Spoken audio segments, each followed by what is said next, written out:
Mirëmbrëma nderuar teleshikues, mirë se erdhët në Open, mirë se erdhët në Top Channel. Betohem solemnisht se gjatë kryerjes së detyrës do t'i qëndroj kurdoherë besnik Kushtetues së Republikës së Shqipërisë, ligjeve në fuqi e do respektoj rregullat e etikës profesionale. Kjo ka qenë formula që kanë shqiptuar sot 8 prokurorët shqiptar, të cilët themeluan më në fund prokurorinë e posaçme, atë që të gjithë e njohim me shkurtimin SPAK.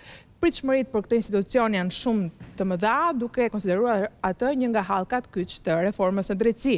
Pritet që sigurisht të dënoj dhe të hetoj ata që deri tani janë quajtur si të paprekshëm, krimin e organizuar, por dhe ndëshkimin e korrupsionit të zyrtarëve të lartë. Gjithsesi, ky është një moment i rëndësishëm sa i takon reformës në drejtësi. Ne do të flasim disi për këtë çështje, do të flasim për ngritjen e SPAK-ut dhe rëndësinë që ka, por pjesën më të madhe të emisionit do ta kalojmë me një çështje tjetër. Babale Gate e kam quajtur, pasi po gjatë së javë gjykata ka marrë vendimin për çështjen që njihet djersisht si Babale dhe ish-deputeti i Partisë Demokratike Salianji është dënuar me 1 vit burg, ndërsa ka rënë kërkesa për shërbim prove. Hera e parë që një deputet dënohet në këtë mënyrë, arsyet do të kemi mundësi ti diskutojmë këtu, të vërtetat ose jo, nga këndvështrimet e ndryshme, me Ervin Salianjin, mirëmbrëma. Mirëmbrëma. Nëse erdhët. Nëse erdhët. Përballë paneli gazetarësh, me mua është mentor Kikia, mirëmbrëma, Dënimi mirëmbrëma, dhe Armand Berami, mirëmbrëma gjithëve, faleminderit që jeni me mua.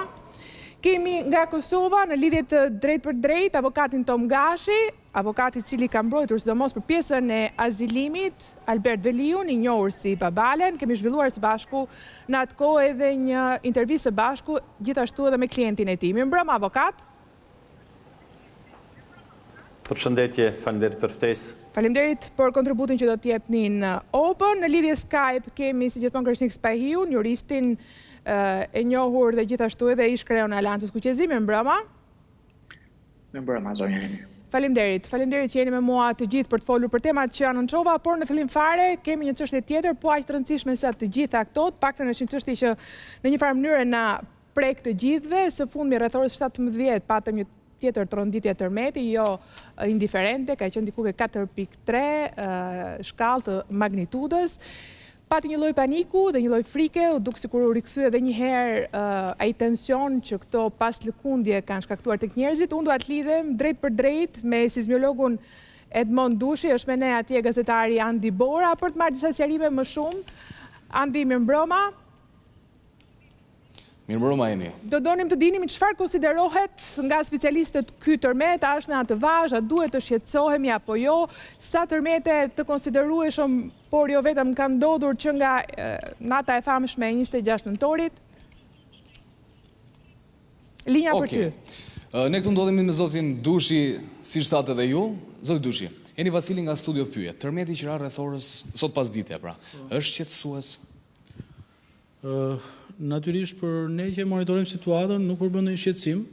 Ne kemi theksuar gjatë kësaj kohe që jemi në kushtet e një situate sismike e cila do të vazhdojë. Do ketë atë ciklin e saj derisa aspekti tektonik aty të lokal të stabilizohet. Natyrisht kur kemi magnituda të kësaj natyre, të cilat dhe ndihen, këto shkaktojnë shqetësim te njerëzit, kuptohet, sidomos në zonat afër epiqendrës, por që situata në këndvështrimin tonë është një situatë normale sismologjike mbas një tërmeti të fortë, siç ishte ai datës 26. Paraqesin rrezikshmëri këto pas lëkundje? Pra ky është tërmeti pas ditës sotme, është në vazhdimsinë e pas lëkundjeve? Po, është në vazhdimsinë e pas lëkundjeve. Natyrisht që nga data 26 e në vazhdim nuk kanë ndaluar këto pas lëkundje. Ne jemi duke regjistruar për ditë, duke i lokalizuar dhe raportuar këto pas lëkundje. Normalisht në gjithë këtë sekuencë sismike të drejtanishme ka pas dhe kërcime, le të themi, në vlerat e magnitudës nga ato të trendit të përgjithshëm. Kështu që këto kanë qenë dhe tërmetet që kanë shkaktuar dhe ndjeshmëri, siç është tërmeti i sotshëm. Shifrat si kemi? Mund të e konfirmoj bazuar në dhënat që kemi ne drejtanishme që është në rënje. Domethënë aktiviteti është gjithmonë drejt një niveli më të ulët sismik, le të themi frekuenca e ndodhjes tërmeteve është më e vogël, Por tek këtu kemi, siç e thash, siç e theksova, kemi dhe magnituda të cilat shkaktojnë një lloj ndjeshmërie, sidomos në zonat lokale aty ku ndodhet epiqendra. Andi, tërmeti i sotëm i sati është nga 26 nëntori. Sa tërmete të rëndësishëm ose të parëndësishëm gjithsej, sa post tërmete kanë rënë? Sa tërmete kemi pasur? Sa post tërmete në total kemi pasur në total? Pas datës 26 nëntor. Atë pas datës 26 nëntor kemi rreth 2000 pasgoditje të evidentuara. Ndërkohë, numri i pasgoditjeve që janë lokalizuar ka kaluar 600 pasgoditje. Mund ta shohim këtu domethënë dhe trendin? Po patjetër. Operatori ju mund të na ndihmojë me këto plane? Siç e shohim në ekran, kjo është zona e cila është aktive. Zona e cila është aktive. Pra shohim që kemi një zonë të mbushur me pasgoditje tërmetore, që është treguesi qartë i planit të thyrjes, së kësaj thyrje shkaktare që ka shkaktuar tërmetin datës 26, por ajo që vjet re është, po të shohim grafikun në figurë, kjo është tendenca ose ritmi i pasgoditjeve që nga data 26, pra në rast se i referohemi datës 26, është e qartë që data 26 nëntor, është dukshëm në rënje. Në vazhdim kemi një tendencë mesatarisht në rënje të numrit të përgjithshëm të pasgoditjeve. Tani duket qartë që kemi dhe kërcime her pas here, siç është data 1 dhjetor apo data 5 dhjetor e kështu me radhë, siç është dhe tërmeti i sotshëm, por kjo është një dukuri krejt normale, duke marrë parasysh një zonë kaq të madhe të aktivizuar nga kjo thyrje aktive që ka shkaktuar tërmetin e madh. Andi, një pyetje nga Denis Zurnjaja. Po Denis. Zoti Dushi, dëshmitarët e kohëve të shkuara nga tërmetet e Dushi nuk dëgjon, kështu që duhet ja bëj pyetjen Andi. Mund t'ja kaloj kurrë, mund t'ja kaloj. Do ishte më mirë që mos bënim dy herë pyetjen. Zoti Dushi, përshëndetje, Denis Zurnjaja jam. Dëshmitarët nga kohët e shkuara, nga tërmeti i 79-s dhe më pas, nuk kujtojnë rastet të pasgoditjeve kaq shumta. Nuk kujtojnë fare rastet të pasgoditjeve, më saktë. Si shpjegohet që në këtë rast, pra në tërmetin e 26 nëntorit, kemi këtë volum goditjesh, pra 2000 pasgoditje. Ndërkohë, në tërmetet e mëparshme nuk e kemi patur një fenomen tillë, ndoshta s'kemi patur teknologjinë për ta matur apo diçka tjetër. Atëherë, duat pohoj të kundërtën që dhe në rastet e mëparshme, sidomos në tërmetin e 79-s, kemi pasur një numër shumë të madh pasgoditjesh, dhe jo vetëm pasgoditje, po dhe pasgoditje me magnitudë të fortë. Domethënë, magnituda më e fortë e këtyre pasgoditjeve ka qenë 6 e shkallës së Richter. Dhe ka qenë ky volum goditjesh? Ndërkohë, pasgoditjet kanë zgjatur Ka qenë ky volum goditjesh? Pasgoditjet kanë zgjatur më shumë se 3 muaj. Po patjetër. Okej, faleminderit. Zoti Dushi, atëherë, më e rëndësishmja është të dimë që ky ishte një tërmet tjetër apo një tërmet që i takon pas lëkundjeve të 26 nëntorit? Atëherë, e kemi theksuar disa herë që është një sekuencë që do vazhdoj. Dhe ky është një nga tërmetet që vazhdon, është pjesë e kësaj sekuence. Pra nuk është një tërmet i ndryshëm nga tërmetet që kanë rënë deri tani, që janë pasgoditjet të tërmetit kryesor, të datës 26 nëntor. Fakti që shpesh herë ndryshon epiqendra, për shembull, ishte në Vorë ky i fundit. Ka patur edhe post lëkundit të tjera që kanë parë Vorën, Mamurasin. Pra duket sikur epiqendra Hamallaj lëviz her pas here. Kjo është normale? Po, është e natyrshme sepse zona e shkatruar, ajo zona që ne i themi plani i thyrjes, plani aktiv i thyrjes, është një zonë, një volum i madh në nëntokë, shkëmbor. Pra nuk është një pik, nuk është një le të themi një lokalizim i vogël pikësor afër tërmetit kryesor. Aty ka filluar procesi dhe ndërkohë procesi është duke u përhapur dhe duke u relaksuar, sepse me zhvendosjen e thyrjes përgjatë planit saj, do të kemi dhe transferim të sforcimeve në zonën përreth, ose relaksimin që e quajmë ne në sismologji. Kështu që është normale që përgjatë kësaj lëvizje të planit, ne të kemi dhe epiqendrat e pasgoditjeve. Unë kam një pyetje Eni për zotin Dushi. Zoti Dushi, cila ka qenë thellësia më e madhe e tërmeteve pra të regjistruar nga data 26 nëntor? Atëherë, thellësia më e madhe ka qenë pikërisht e tërmetit të datës 26, e cila është 38.5 kilometra. Pastaj në vazhdimsi, thellësitë kanë tentuar të kenë një trend diku te 20-25 kilometra dhe ka pas dhe raste që të kemi dhe zvoglim thellësish, kryesisht ato epiqendra që janë spostuar në drejtim të lindjes. që shkon dhe me stilin tektonik të zonës ku flasim. A është shkarkuar gjithë energjia, po themi, ose pjesa më e madhe e energjisë që ka akumuluar nën toka? Po, atëre tërmeti i datës 26 ka shkarkuar më shumë se 80% e energjisë akumuluar. Pjesa tjetër do të vazhdojë të shkarkohet nëpërmjet pasgoditjeve. Domethënë, nga kalkulimet që bëjmë neve, energjia e çliruar nga tërmeti kryesor ka qenë rreth 5 herë më e vogël se ajo e tërmetit të 79-s.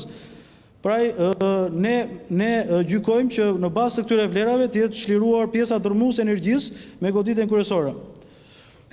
Zoti Dushi, edhe një pyetje të fundit dhe jam duke cituar një nga mediat autoritare në vend, në një shkrim të vetin thot, teksa kujton tërmetin shkatrimtar të 26 nëntorit, i cili shkaktoi vdekjen e të paktën 51 personave dhe shkatrimin e qindra mijëra shtëpive, mediat italiane shkruajnë se sipas analizave të Institutit Kombëtar të Gjeofizikës dhe Vulkanologjisë, doli se shkaktarja e atij tërmeti ishte një qarje prej 85 kilometra shiu përhap nga veri perëndimi dhe juglindja mes qyteteve të Durrësit dhe Lushnjës, dhe se qarja nuk u aktivizua plotësisht. Ju e konfirmoni këtë? Qarja e përket strukturave përgjegjëse për deformimin dhe mbivetdosjen e sedimenteve që përbëjnë bërthamën e zinxhirit albanidi.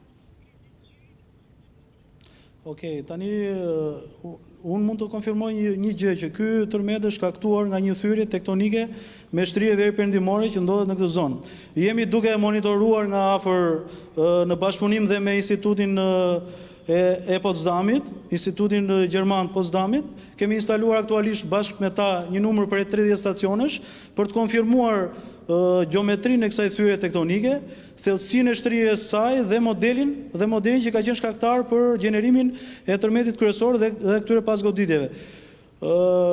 Normalisht që tërmeti kryesor është shoqëruar dhe me efekte në sipërfaqe, të cilat i kemi vërejtuar në terren dhe kanë qenë plasaritje të trullit në sipërfaqe apo edhe daljet në formë fontane ose shpërthimi të rërës dhe ujit, që është një dukuri krejt normale që shoqëron fazën sismike pra fazën e ndodhjes së tërmetit. Nuk jam në dieni të këtij pohimi që ka bërë Instituti i Romës, por ne aktualisht jemi në bashkëpunim dhe me ta për të analizuar situatën dhe për të nxjerrë një konkluzion të përbashkët. Në djenin time nuk është arritur një konkluzion tillë, janë dhënë vetëm disa analiza paraprake bazuar në dhëna satelitore, të cilat konfirmojnë një ngritje të terrenit me 10 cm. Po. Dhe ky është një fakt i njohur. Në zonën epiqendrore. Po, dhe ky është një fakt i njohur, kemi diskutuar edhe disa herë në studio. Dakor, to ishin mediat italiane. Unë kam dhe një pyetje të fundit dhe do ju lëm të lirë zoti Dushi. U folë se në fillim për shkak të mungesës energjisë elektrike menjëherë pas tërmetit nuk është regjistruar në Durrës e gjithë kurba akselograma e tërmetit dhe po përpiqeshin specialistët ta rekuperonin. A është rekuperuar? Në fakt unë nuk jam personi direkt që merrem me këtë problem, por unë mund të konfirmoj që është e vërtetë që në momentin e ndodhjes tërmetit, për shkak të fikjes përgjithshme të energjisë elektrike, mungon ose ka ikur energjia në stacionin ton akselerometrik në qytetin e Durrësit dhe për përjedhoj kemi një shkputje prej 15 sekondash të sinjalit sismik. Pra vazhdon dhe mungon, nuk është rekuperuar akoma. Dhe në media dhe është e konfirmuar. Nuk jam në dini dhe nuk mund të apohoj nëse është arritur të rekuperohet. Po. A duhet të flem të qetë të gjithë këtë natë? Patjetër që duhet të flem të qetë. Pse jo? Dakor. Jo, prej tërmeteve ju pyes, zoti Dushi, se cili ka hallet e veta pastaj dhe është në drejtën e vet ta zgjidh si të dojë. Atëre unë konfirmoj që unë vetë personalisht do flen në apartamentin tim që ndodhet në katin e 11 e një godine këtu në Tiranë, kështu që nuk e di se si mund perceptohet kjo, më shumë se kaq unë s'mund të them. Faleminderit zoti Dushi, faleminderit Andi Bora për këtë lidhje të drejtë për drejtë edhe kontributin për shpjegimet që dhat. Faleminderit.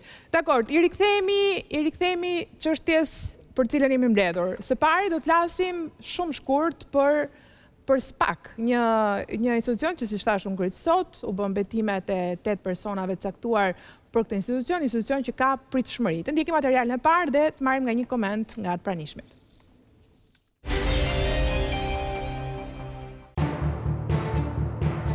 Mëngjesin e sotëm në presidencë u zhvillua ceremonia solemne e betimit përpara kreut të shtetit Ilir Meta të 8 anëtarëve të prokurorisë posaçme kundër korrupsionit dhe krimit të organizuar. Pas ekzekutimit i himnit kombëtar dhe leximit të vendimeve të Këshillit të Lartë të Prokurorisë, duke vendosur dorën mbi kushtetut, para presidentit Meta u betuan prokurorët Elida Kaçkini, Enkeleda Milonaj, Edvin Kondili, Behar Dibra, Arben Kraja, Klodian Bravo, Ened Nakuqi dhe Altin Dumani. Pak orë më vonë KLP u mlodh për të zgjedhur drejtuesin e ri të SPAK, pasi një ditë më parë kishte dëgjuar 3 kandidatët. Eksperienca në drejtim dhe menaxhim të burimeve njerëzore i dhan prokurorit Arben Kraja 6 vota. Këshilli i Lartë i Drejtësisë, Prokurorisë vendosi. Zoti Arben Kraja emërohet drejtues i prokurorisë posaçme kundër korrupsionit dhe krimit të organizuar. Pritshmëritë për këtë strukturë të re të sistemit të drejtësisë janë të mëdha, pasi në duart e prokurorëve të posaçëm do të dorëzohen me qindra dosje të nxehta që kanë të bëjnë me korrupsionin e zyrtarëve të lartë dhe ato për krimin e organizuar. Prokurorët e SPAK mund të hetojnë që nga presidenti, kryeministri, ministrat, deputetët e deri tek drejtuesit dhe zyrtarët e lartë të institucioneve të tjera në varësi të qeverisë ose jo. Nisjen nga puna të funksionimit të SPAK e përshëndeti ambasada amerikane, Bashkimi Evropian dhe opozita shqiptare. Po kush duhet të kenë frikë pas krijimit të SPAK? I ashtë për brenda ligjit. Kush ke ligjin duhet të tërmet. Mentor, ta filloj me juve. Optimist për SPAK, krijimin e SPAK? S'kemi rrugë tjetër përveç se të jemi optimist. Fakti është që SPAK nuk është një fuqi e mbinatyrshme, do punoj mbi të njëjtat ligje me të cilat duhet kishin punuar edhe prokurorët dhe gjykatësit deri tanishëm, si kanë penguar asgjë përveç korruptimit të tyre dhe politikës që kanë ndërhyrë në çdo qelizë të sistemit drejtësisë. Shpresa nuk është thjesht aftësia profesionale e këtyre njerëzve, por është garancia për të qenë një strukturë imune ndaj ndërhyrjeve të politikës për të bërë të mundur prekjen asaj që deri tani është quajtur suita e pacënueshmërisë e njerëzve që kanë shkelur ligjin. Denis? Po, gjatë materialit që po ndiqja me vëmendje, thuaj që SPAK mund të hetoj presidentin, kryeministrin, zyrtarët lartë. Çështja nuk është më mund, po çështja është a do të. Pra, a do shohim neve që do hetoj presidentin e Republikës, kryeministrin? Ti ke një opinion për këtë? Mendon që do ndodh? Pritshmëritë janë që të ndodh. Tani jemi deri në momentin e procedurës, pra emrimi, betimi etj. Na duhet pak kohë që ta vlerësojmë këtë gjë. Shpresat janë që duhet ndodhi për shkak të presionit ndërkombëtar më shumë se sa vullnetit brendshëm. Sot politika e përshëndeti SPAK-un, në fakt politika duhet ishte më e trembura në këtë rast, jo kaq shumë përshëndetëse, sepse për ta është ngritur për peshqit e mdhenjë, se ç'thoshte Donald Lu. Për ta është ngritur kjo strukturë e posaçme, sepse ligjet aty kanë qenë, prokurorët aty kanë qenë, por nuk kanë arritur dot që të kenë forcën e dur që ta bëjnë këtë gjë. Nëse do ta bëjnë këta, do të jenë njerëzit e parë që do ndryshojnë historinë e Shqipërisë. Nëse nuk do ta bëjnë, atëherë Shqipëria përsërit vetë Kraja është kreu i këtij institucioni. Të shohim një profil të shkurtër nga vjen ai dhe dua të dëgjoj Armand Beramin edhe si njohës i sektorit, nëse emri i tij është një garanci, por gjithashtu edhe dosjet kryesore të SPAK-ut që mendohet se do t'i ketë në tryezë. Materiali.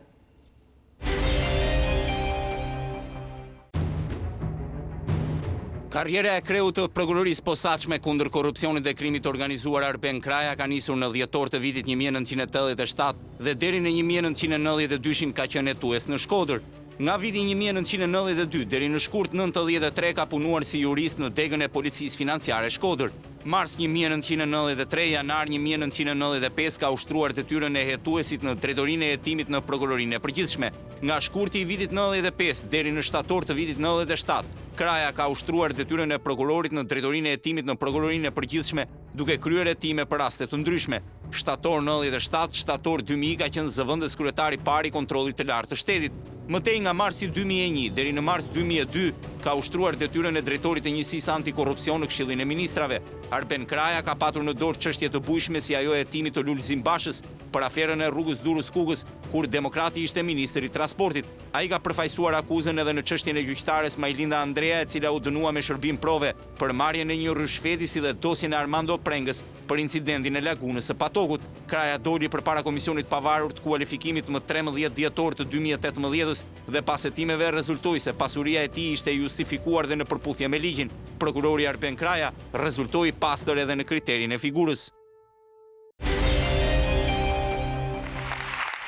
Berame, një koment për kreun. Jep garanci ky emër? Zoti Kraj është një prokuror karriere, profilin e ndoqëm dhe besoj edhe fakti që mori vlerësimin maksimal nga Këshilli, është gjykuar pak dhe vlerësuar prej tyre si më i miri i mundshëm. Por sa i përket gjithë SPAK-ut, pritshmëritë janë shumë të larta në fakteni. Gjithë unë i njoh pjesën më të madhe të prokurorëve janë prokurorëve antar, janë prokurorë me integritet dhe besoj se edhe korniza ligjore i jep, po themi, një korac pa prekshmërie dhe pa ndikueshmërie nga politika dhe uroj që ajo kornizë ligjore e ndërtuar për t'i dhënë pas edhe jetë dhe funksion SPAK-ut të respektohet dhe kjo trup të shndërrohet në një dorë të hekurt e pandikuar nga politika në luftë ndaj krimit. Zyrtarisht nuk ka ende asgjë, po nëse kemi informacione zyrtare, cilat janë dosjet më të nda, më të rëndësishme që do të gjejmë një herë në tavolinë? Së parin, gjithë antarët e SPAK-ut do kënë të bëjnë me çështjet cilat janë në proces në ish-gjykatën tashmë të krimeve të rënda, ku është ajo ndaj grupit Habilajve, që tashmë i ka kaluar gjykatës posaçme antikorrupsion, po ashtu Arbër Çeka i 613 kg kokain, ndërkohë që dosjet cilat janë në hetime sipër janë njësër në fakt dosjesh, por do theksoja të paktën hetimin ndaj ish-prokurorit përgjithshëm, i cili tashmë do të jetë në dorë të antarëve të SPAK-ut, të kësaj strukture dhe po ashtu dosja 184 që dhe ajo një dosje nxehtë në dorë të tyre. Dosjet e zgjedhjeve, dosjet cilat opozita në një farë mënyrë i ka bërë kaos të aksioneve të veta politike, siç ishte bojkotimi i parlamentit në fillim, më pas edhe djegja e mandateve e tjerë. Ka një gjë pse SPAK-u në bën një strukturë shpresdhënëse, pasi eksperienca ka treguar deri tani që kompetencat e prokurorit përgjithshëm mbi strukturën e organit të akuzës apo të hetimit është sjellë si një drejtues kuadri ku çdo prokuror që kishte një çështje ku prekte aty ku nuk duhej, transferohej, i lihej dosje përgjithshëm, prokurorët e Tiranës që guxonin të dilin përtej urdhëresave të kryeprokurorit, dërgoheshin si dikur në internim në prokurori me 3 prokurorë ku kishin vetëm 5 çështje në vit, e gjitha kjo ka shërbyer si një mjet tutele ndaj prokurorëve për të hetuar brenda kornizave. Mandati ekstrem i prokurorëve të SPAK-ut dhe një status krejtësisht i veçantë, i pavarur nga drejtuesi i prokurorisë, e bën që t'jenë shumë të lirë në ushtrimin e detyrës dhe një mbrojtje që tashmë ka përfituar kjo strukturë nga ndërkombëtarët, japin atë garancin për të patur shpresë që do ketë një lloj drejtësie. Mbrojtja dhe mbikëqyrje, dua të theksoj faktin që e bukura është që të gjithë politikanët thonë tashmë erdhi fundi e atyre, ata thonë për këta, këta thonë për ata, tash o do hyjnë gjithë brenda ose do hyjë asnjëri, por unë shpresoj që të paktën ata që kanë shkelur ligjin të mund të hyjnë brenda. Edhe një detaj nga kjo që tha zoti Kikia, i sapo emëruari në krye të SPAK-ut tha ai që do shkel krimin, do shkel ligjin, do përballet me drejtsinë. Në fakt ne na intereson ata që e kanë shkelur dhe ata që do ta shkelin. Sepse parimisht ajo parashikonte edhe atë. Kjo historia me çfarë vjen nuk është shumë.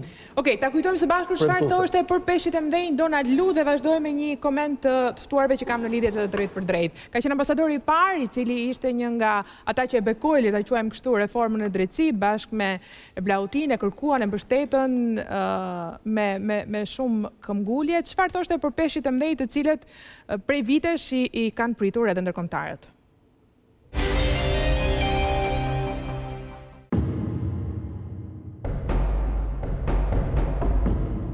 Në gjuhën shqipe ju thoni, peshku i madh e ha të voglin, për një herë të vetme në Shqipëri, dhe të ham peshkun e madh. Askush nuk duhet të jetë mbi ligjin.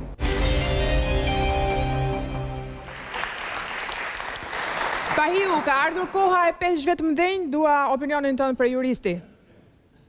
Unë mendoj që jo. Pse jo? Megjithatë shumë shkurt do përmendja 6 faktorë. Pse jo, nuk beson te SPAK-u? Nuk beson tek ta 8 prokuror? Jo, unë besoj dhe dua të shumë shkurt të them 3 aspekte pozitive, optimiste dhe 3 pesimiste. Së pari optimiste do thoja që këto janë 8 përzgjedhjet më të mira realisht në organin e akuzës, përfshi dhe drejtuesin kryesor, zotin Kraja, i cili ka disa cilësi qoftë profesionale, qoftë njerëzore, qoftë të pastërtisë së figurës, dhe çdo kënd nëse do ta pyesni brenda sistemit, njihet si një nga figurat më pozitive të organit prokurorisë dhe të karrierës që ai ka pasur. Së dyti, do të thoja që vetë statusi dhe organizimi në cilën është konceptuar funksionimi i SPAK-ut është shpresdhënës, por i zakonshëm. S'mund të presim hapa të jashtëzakonshme. Dhe aspekt tjetër pozitiv është mbështetja. Ai është krijuar për gjëra të jashtëzakonshme.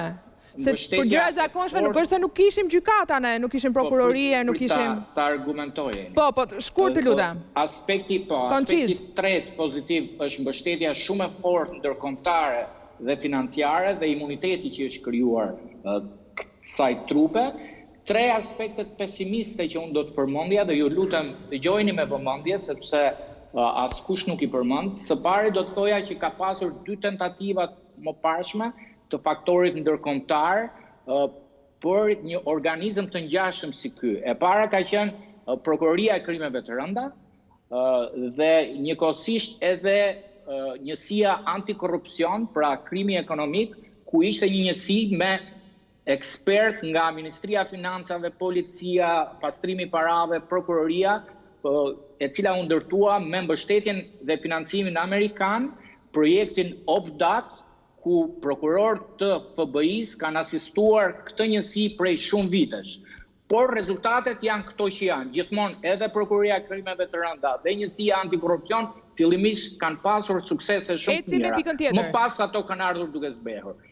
Pika tjetër e cila është disi pesimiste, do të thoja që nuk kemi të bëjmë një trup e cila erdhi jashtë sistemit. Kjo është një trup e cila ka punuar deri sot në sistemin e drejtësisë dhe në prokurori. Pra nuk mund të presim hapa të jashtëzakonshme. Okej. Probleme me sa duket me internetin. Probleme me linjën e internetit. Po, tani po. Okej, vazhdojmë. Po, aspekti tjetër pesimist është që le të themi në Kosovë, me gjithë prezencën e gjyqtarëve apo prokurorëve të huaj, shoqëria shqiptare nuk ka mundur të dalë për te disa kufive. Unë do të thoja që influenca politike e peshqve të mëdhenj në çdo lloj strukture apo qëlize, përfshirë të SPAK-u, do të jetë shumë e fortë. Unë sot kam bindjen time profesionale që ende nuk mund të ketë prokuror apo gjyqtar shqiptar që të dënojnë peshq të mëdhenj si president, kryeministra etj. Kjo dhe për një arsye tjetër, sepse procesi penal me një fjali dhe mbylla jeni. Procesi penal është shumë i gjatë.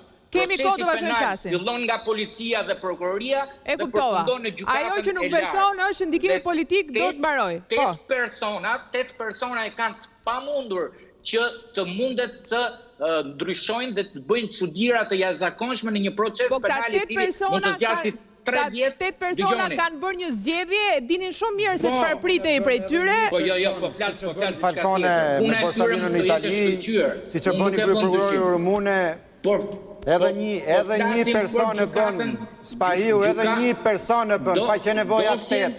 Mjafton të mos jetë vegël e kryeprokurorit që ka qenë gjithmonë zgjedhje politikës, kaq historia. Në prokurorin në gjykatën e apelit, do shkojnë në gjykatën e lartë dhe nëse nuk përmirësohet i gjithë sistemi, edhe puna e tyre do të zbehet dhe dosjet të cilat ata do hetojnë. Okej, Salianji, çështja e cila të takon drejt për drejt, është një çështje që nuk i takon sigurisht SPAK-ut edhe nuk kishen prokurorin e krimeve të rënda. Kjo të bën peshk të vogël, kam përshtypjen. Pari njërë nuk më bën peshk, si fillim. Duhet thënë edhe duhet përshëndetur krimi SPAK-ut, pavarësisht se me vones, pavarësisht se pas shumë pengesave edhe pas shumë peripecive, edhe pas shumë ndryrjeve duhet thënë në sistem, përfshirë edhe pas emërimit prokurores të përkohshme, të përgjithshme, të asaj kohë në mënyrë të antikushtetuesa dhe të kundërligjshme. Beson që SPAK-u do të shkojë tek politikanët e korruptuar? Ne, qëndrimi i opozitës e i Partisë Demokratike është që ne e përshëndesim dhe mirëpresim, por unë personalisht nuk mund t'jap asnjë gjë paradhënie. e kam pas këtë qëndrim edhe në rastet tjera, e kam dhe tani, SPAK-u, si çdo strukturë apo institucion në këtë vënd, duhet provohet dhe duhet të gjykohet në bazë të punës dhe rezultateve konkrete. Pa diskutim që ka shumë çështje të nxehta që janë dhe duhet të jenë pjesë e punës së SPAK-ut si strukturë e posaçme. Një pjesë e madhe e cileve mund të zgjidhin edhe pjesën e krizës politike që është shkaktuar prej atyre të themi ndryrjeve antiligjore që ka të bëjë me shitblerjen e votës apo me përfshirjen e elementeve kriminal. Dhe kjo do të zgjidhte edhe një prej pikave të Bundestagut që është ndëshkimi i personave kyç. Mos harrojmë këtu dosjen që përfshihet ish-kryebashkiaku i Durrësit apo dosjen e Dibrës që ka persona konkret të përfshirë. Dhe pa diskutim pasaj që shqiptarët presin që të ndëshkohen edhe të ketë ndonjë tim nga qeveria, se opozita nuk është se ka ndonjë gjendor, duhet ta themi këtë apo jo. Por momentin, jo se nuk ka patur, dikur ka qenë në qeveri. Tani me që se jeni ju ku i pyesim, se po kishte qeveria do pyesim qeveri. Dhe për të thënë edhe këtë, ajo pyetja që kisha unë diskutimin e mbani mend në kohën kur u formua dhe u bën ligjet që u propozua një nen konkret që të përjashtoheshin edhe të kishte një nen që përjashtonte të kaluarën dhe ne vendosëm apo propozuam që jo. Në çdo kohë tetohet çdo kohë, çdo vrasje, çdo krim, çdo korrupsion, çdo abuzim etj. Pra kjo nuk është frika jon. Frika jon vetëm si e gjithë publikut është që pritshmëria e madhe e kësaj strukture dhe pritshmëria e madhe e publikut për drejtsinë që sa herë drejtësia është afruar politikës, pala politike në lojë e ka akuzuar gjithmonë për gjyqje politike. Po prandaj është bërë një... Ky ka qenë paktën historiku i deri tani. Okej, po historiku i deri tani ka qenë që nuk ka pas ndonjë dënim politik me thënë drejtën nga koha të personave politik, nga koha Fatos Nanos paktën nuk di që të ketë pas ndonjë dënim në 30 vjet jo vetëm tani. Po, hetime dhe procedura e shkot, pra nuk ka pasur dënime apo jo. Pra konkluzioni nuk është në fund, po. Në fund të historisë i drejtësisë vjetër, në 30 vite, që duhet ta themi. Po pra, a ka qenë mund këtë edhe kjo një arsye, pra, për shkak se politika nuk ka pranuar asnjëherë. Tani çka ka ndodhur me reformën drejtësisë që kanë kuptuar qytetarët apo që ta themi shkurt. Heqja e ndikimit politik mbi drejtsinë. Pra sot varet në integritetin, profesionalizmin e anëtarëve të SPAK-ut apo të strukturave të tjera të gjyqësorit për të bërë punën vetë. Pra ju besoni SPAK-ut? Deri dje, po pa diskutim, deri dje politika ndrynden nëpërmjet, po them unë, KLD-s apo institucioneve të tjera apo emërimit nga parlamentit anëtarëve të gjykatave të larta, kushtetuese të tjera. Sot janë krijuar disa mekanizma të cilat të ndajnë. Ka akuzuar pjesë dhe segmente të reformës si të kapura nga kryeministri. E kemi thënë prapë, opozita për këtë është, për të denoncuar dhe për të mbrojtur interesin publik. SPAK-u nuk bën pjesë e këtë. Çfarë ka qenë pjesë për të denoncuar edhe në lidhje me SPAK-un, ne kemi denoncuar. Po jo, pra ne kemi përshëndetur sot. Partia Demokratike sot qartazi ka shprehur mbështetjen për SPAK-un, Atëherë, do kalojmë në hapësirë publicitare dhe do të flasim për Babale Gate. Publicitet dhe do të pyesim Salianji se si ndihet me një dënim të tillë, një vit burg.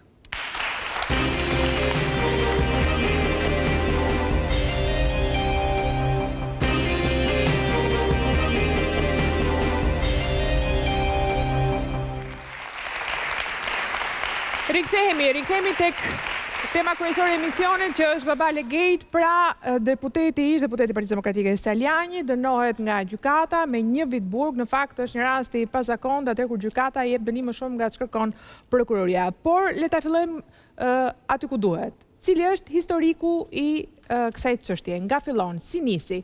Në fakt, nga maj 2018-s, kjo çështje i ka trazuar mjaftueshmërisht ujërat e politikës shqiptare. Ndiqni insertin e parë.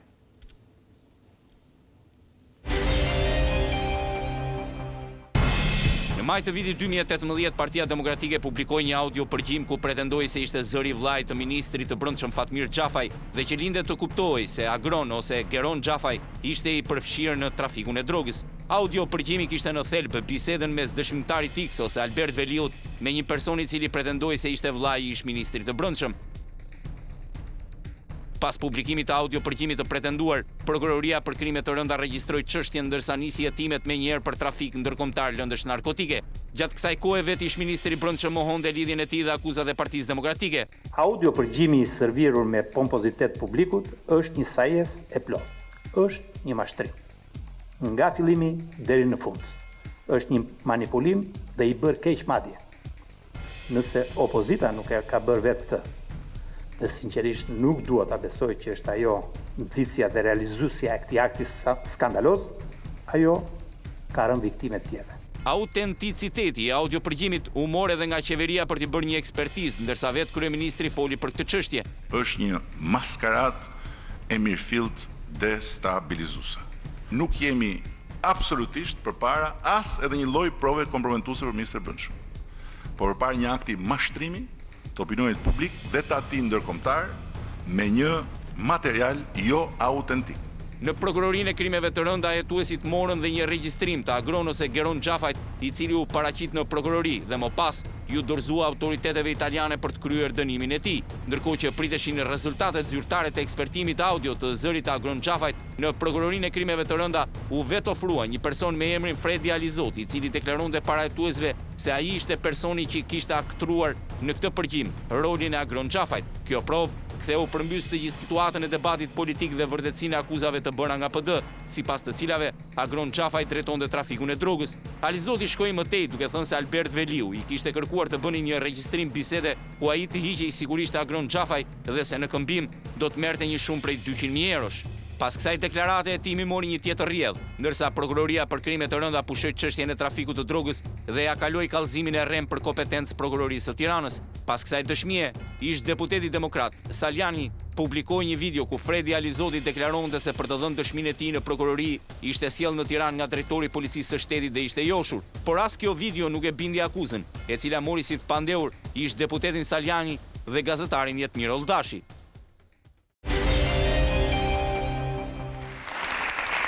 Salianji,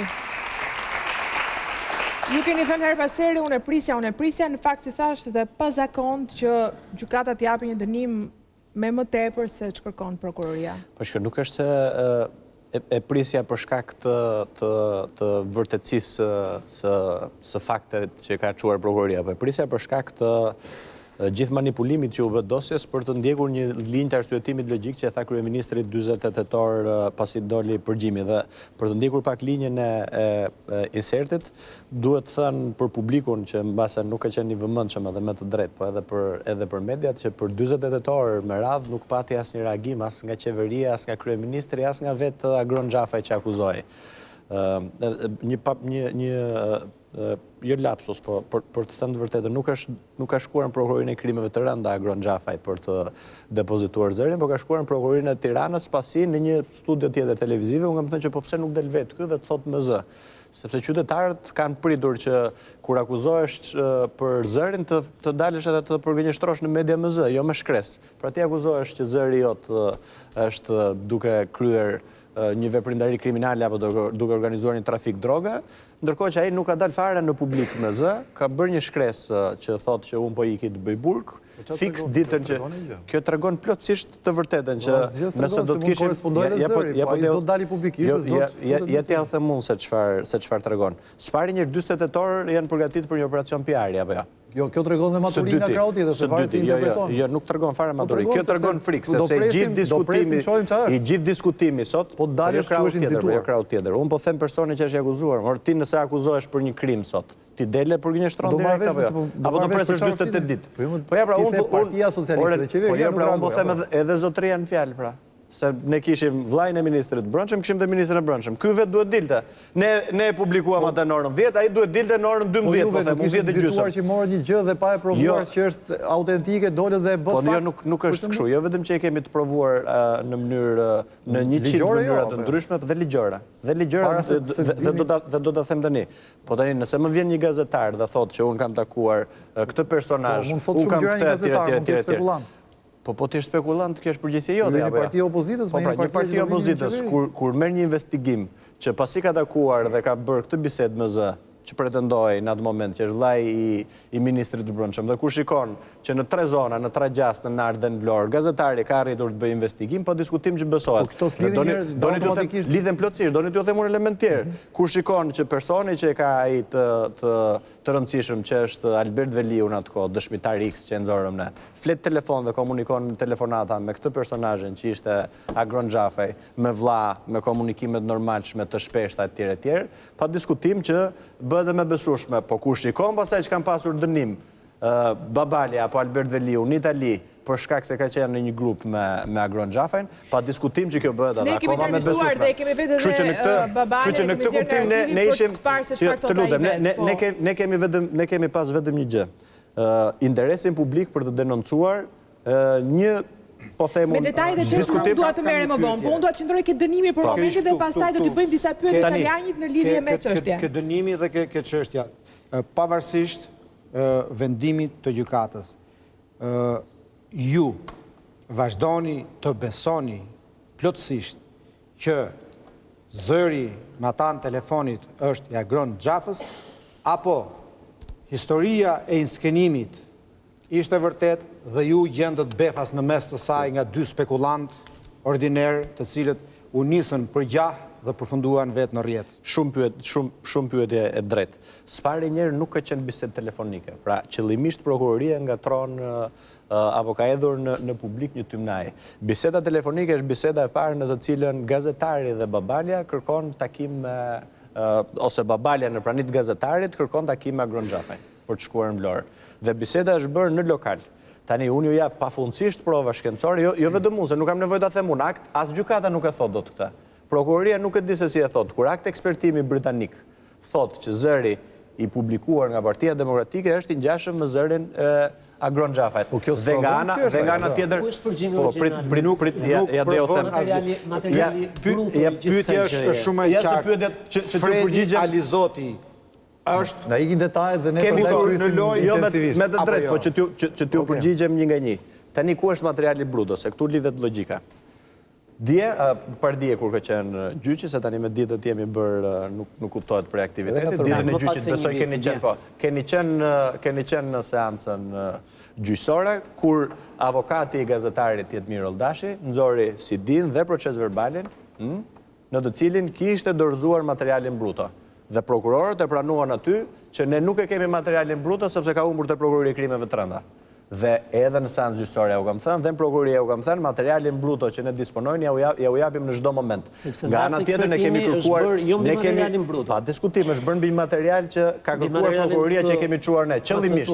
Pra është bërë mbi materialin e transmetuar që të kishte edhe audio, që të kishte edhe titrime, që të kishte edhe ato elementët e fillimit që ishte telefonata, që të kishte edhe videon, që nuk kanë të bëjnë me materialin bruto, që është 1 minutë disa sekonda.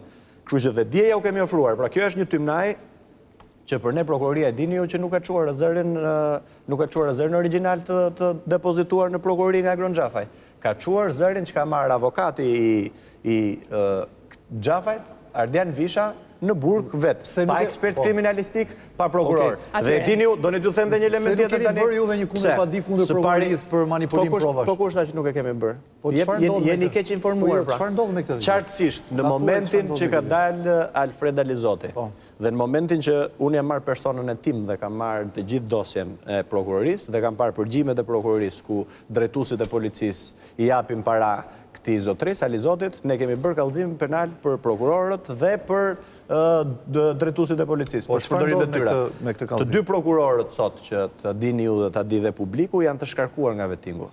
Njëri prej cilëve unë kam çuar dhe përgjimin e Alizotit. Kjo është një tjetër drejt kallëzimit. Po tani nuk ndodhet për një problem tjetër. Unë po ju përgjigjem pyetjeve, do vim të drejt çka.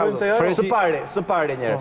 Për publikun, shkoj denoncimi i opozitës që është interesi publik, izoloj njëri shoqërisht të rrezikshëm, që ishte Agron Xhafaj. Ne publikuam sot, ai iku të nesërmen. 1, 2, 2 prokurorë që janë marrë me këtë çështje janë shkarkuar, 3 vllai i këtij që ishte ministri i brendshëm është i larguar nga detyra. Interesi publik është kjo. Politike që ju e bëni për interesat tuaja. Po nuk është lidhje politike, por kjo është çka ka ndodhur fakti. Fakti është ky. Pyeta juve çfarë ndodh me prokurorët që janë shkarkuar për këtë çështje. Në vërtetësi e historisë. Tani e di çfarë thonë, aty u përgjigjem. Sepse unë nuk jam prokuroria. Ju thoni që pse nuk e ka bërë prokuroria. Unë kam kallëzimin zotëri. Edhe në gjykatë ja kam thënë gjyqtarit. Zoti Salianji komentet edhe për dënimin e Salianjit. Historia është shumë e rëndësishme për një fakt, jo thjesht sepse aty ishte vllai i ministrit brendshëm. Por kemi të bëjmë me një histori e cila nëse është e vërtet plotësisht 100% do duhet shkaktonte një tërmet në qeveri.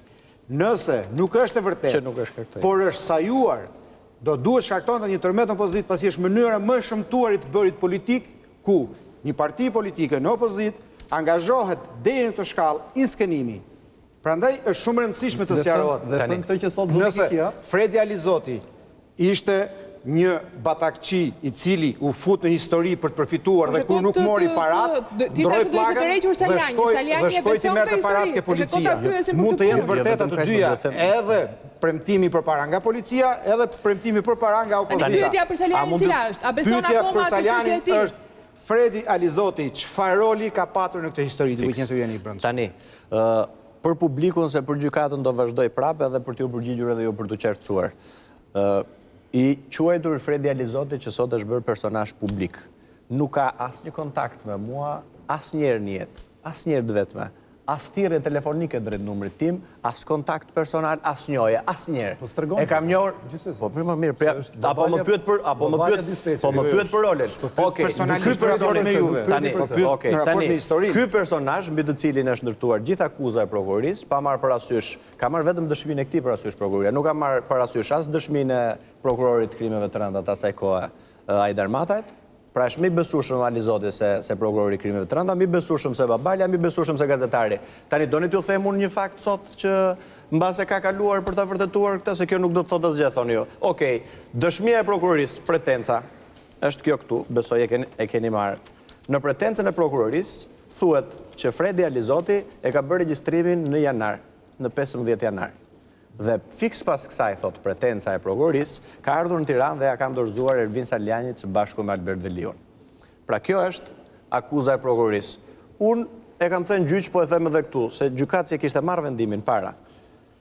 Në datën që pretendohet që më kanë takuar mua, që është 15 janari, shikojeni pak, këto janë 2 numrat e telefonit nga qelizat telefonike që janë në fashikullin e prokurorisë, që janë analizuar. Ky është numri i telefonit që përdoret nga Albert Veliu, ky është numri i telefonit që përdoret nga Fredi Alizoti. Jo vetëm në janar, po Fredi Alizoti nuk ka qenë në Tiranë deri në fund shkurtit, të paktën që kemi analizuar ne asnjëherë. Ky thotë që ja kemi dhënë Salianjit. Shikojeni edhe këtë tjetrën. Albert Veliu, është gjithkohë në lor, po them Alizoti pra, se këtë është dëshmia e prokurorisë. Pra prokuroria thotë, se kjo është akuza, mbi këtë jam dënuar unë. Prokuroria thotë që në datë 15 ti ke marrë audio regjistrimin nga këta të dy. Këta të dy me qelizat, se kjo është provë shkencore, kjo nuk kundërshtohet dot dhe nuk e kundërshtuan dot. Mund ta kesh marrë nga një, jo nga të dy. Janë të dy pra, këtë po them. Po çfarë prokuroria? Ju thoni që keni marrë tani të lutem. Tani do them, unë po them prokuroria, unë po them provën pra, nuk është provë. Prokuroria thotë që e ke marrë në janar. Urdhro ku e keni? Tani, doni t'ju them tjetrën, se e thash edhe në seancë. Ne kemi parë këtë që në nëntor po thuajse. Dhe regjistrimi dihen në gjykatë. Prapse edhe këto. Prokuroria thotë që në datë 24, thotë prokuroria, Agron Xhafaj nuk e qenë vlorë. Avokati vet u çua aty dhe bëri pyetje për mua dhe tha që në datë 24 o zotri tha, ky nuk e qenë në vlorë. Agron Xhafaj, klienti vet domethënë. Tani edhe prokuroria pretendon të njëjtën gjë, që në datë 24 njëri ka qenë Levan, Jedmiri ka qenë në një vend tjetër dhe Babalja në një vend tjetër. Urdhroni pak qelizat telefonike janë këto. Edhe këto të pakundërshtueshme, po për publikun unë do ja u tregoj në një mënyrë. Kjo për neve është vështirë që ta provojmë se ca copa letrash. Jo, po jap apo ta them unë. Për këto copa letrash që thua, unë jap dorëçen dhe nuk dal më në publik nëse nuk janë të vërteta. Pra janë qelizat, po ja u them, janë analiza, nuk e provojmë se është gjykat, janë analizat e qelizave telefonike të cilat nuk ka asnjë mundësi të manipulohen dhe nuk i kemi ne, janë me vendim gjykate, janë në shikojeni faktu tani, se u marr edhe më të madha po do doni që ta kuptoj publiku. Nuk e qenë vlorë, thot ai apo jo. Ndërkohë që Jedmir Oldashi, që e kam besuar unë si gazetar, thotë që unë kam qenë rreth orës 1:30 kur është bërë regjistrimi. Dakord? Shikojeni pak këtu, të cila kamera ta drejtoj, nëse e keni. Këtu janë antena të ish fabrika Orizit që i përkon numrit të Agron Xhafajt. Këtu është antena të Hotel Brooklyn, quhet, që është Jedmir Oldashi, dhe antena të Marina Albert Veliut. Të tre antenat kapin valët që janë të lokali i Agron apo Geron Xhafës që është nënvizuar. Pra të tre personat, në orarin që Jedmir Oldashi në datë 24, thotë që unë kam qenë kur është bërë regjistrimi, kanë qenë këtu. Pra dhe kjo prove prokuror... Sa si përfaqen hapësirë qytetin e Vlorës? Po ja u them pra. Se dakord ai kryqëzimi atyre 3 antenave, mund të jetë një sipërfaqe prej 3 lagjesh.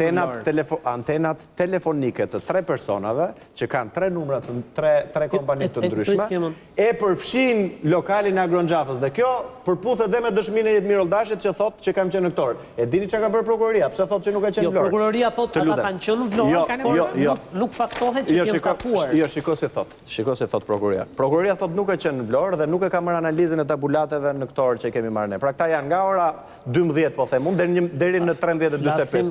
Prokuroria i merr nga ora 15 e mbrapa. Tani në 24 tetor. Këto detaje e ka marrë pasor. Saktë, shumë e vështirë. Sepse ti je në polici. Vetëm do bëjnë njerëzit. Po jo pse njerëzit. Ajo që po shpjegon Salianji është disa nga akuzat e prokurorisë. Dakord, po problemi është që prokuroria nuk është këtu që më fal Eni. Jo, po ka ju keni para. Çfarë kemi thirrur ne sot? Mund të dërtosh një kazus konkret. Çfarë do të them unë tani?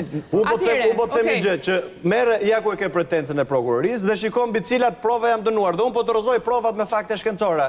Ky tjetri nuk ka qenë në Tiranë gjatë kësaj kohe, ky ka qenë këtu, ky ka qenë këtu. Ju do dini pa fakt. A konfirmojnë që Babalja ka folur me Geron Xhafën? Plotësisht.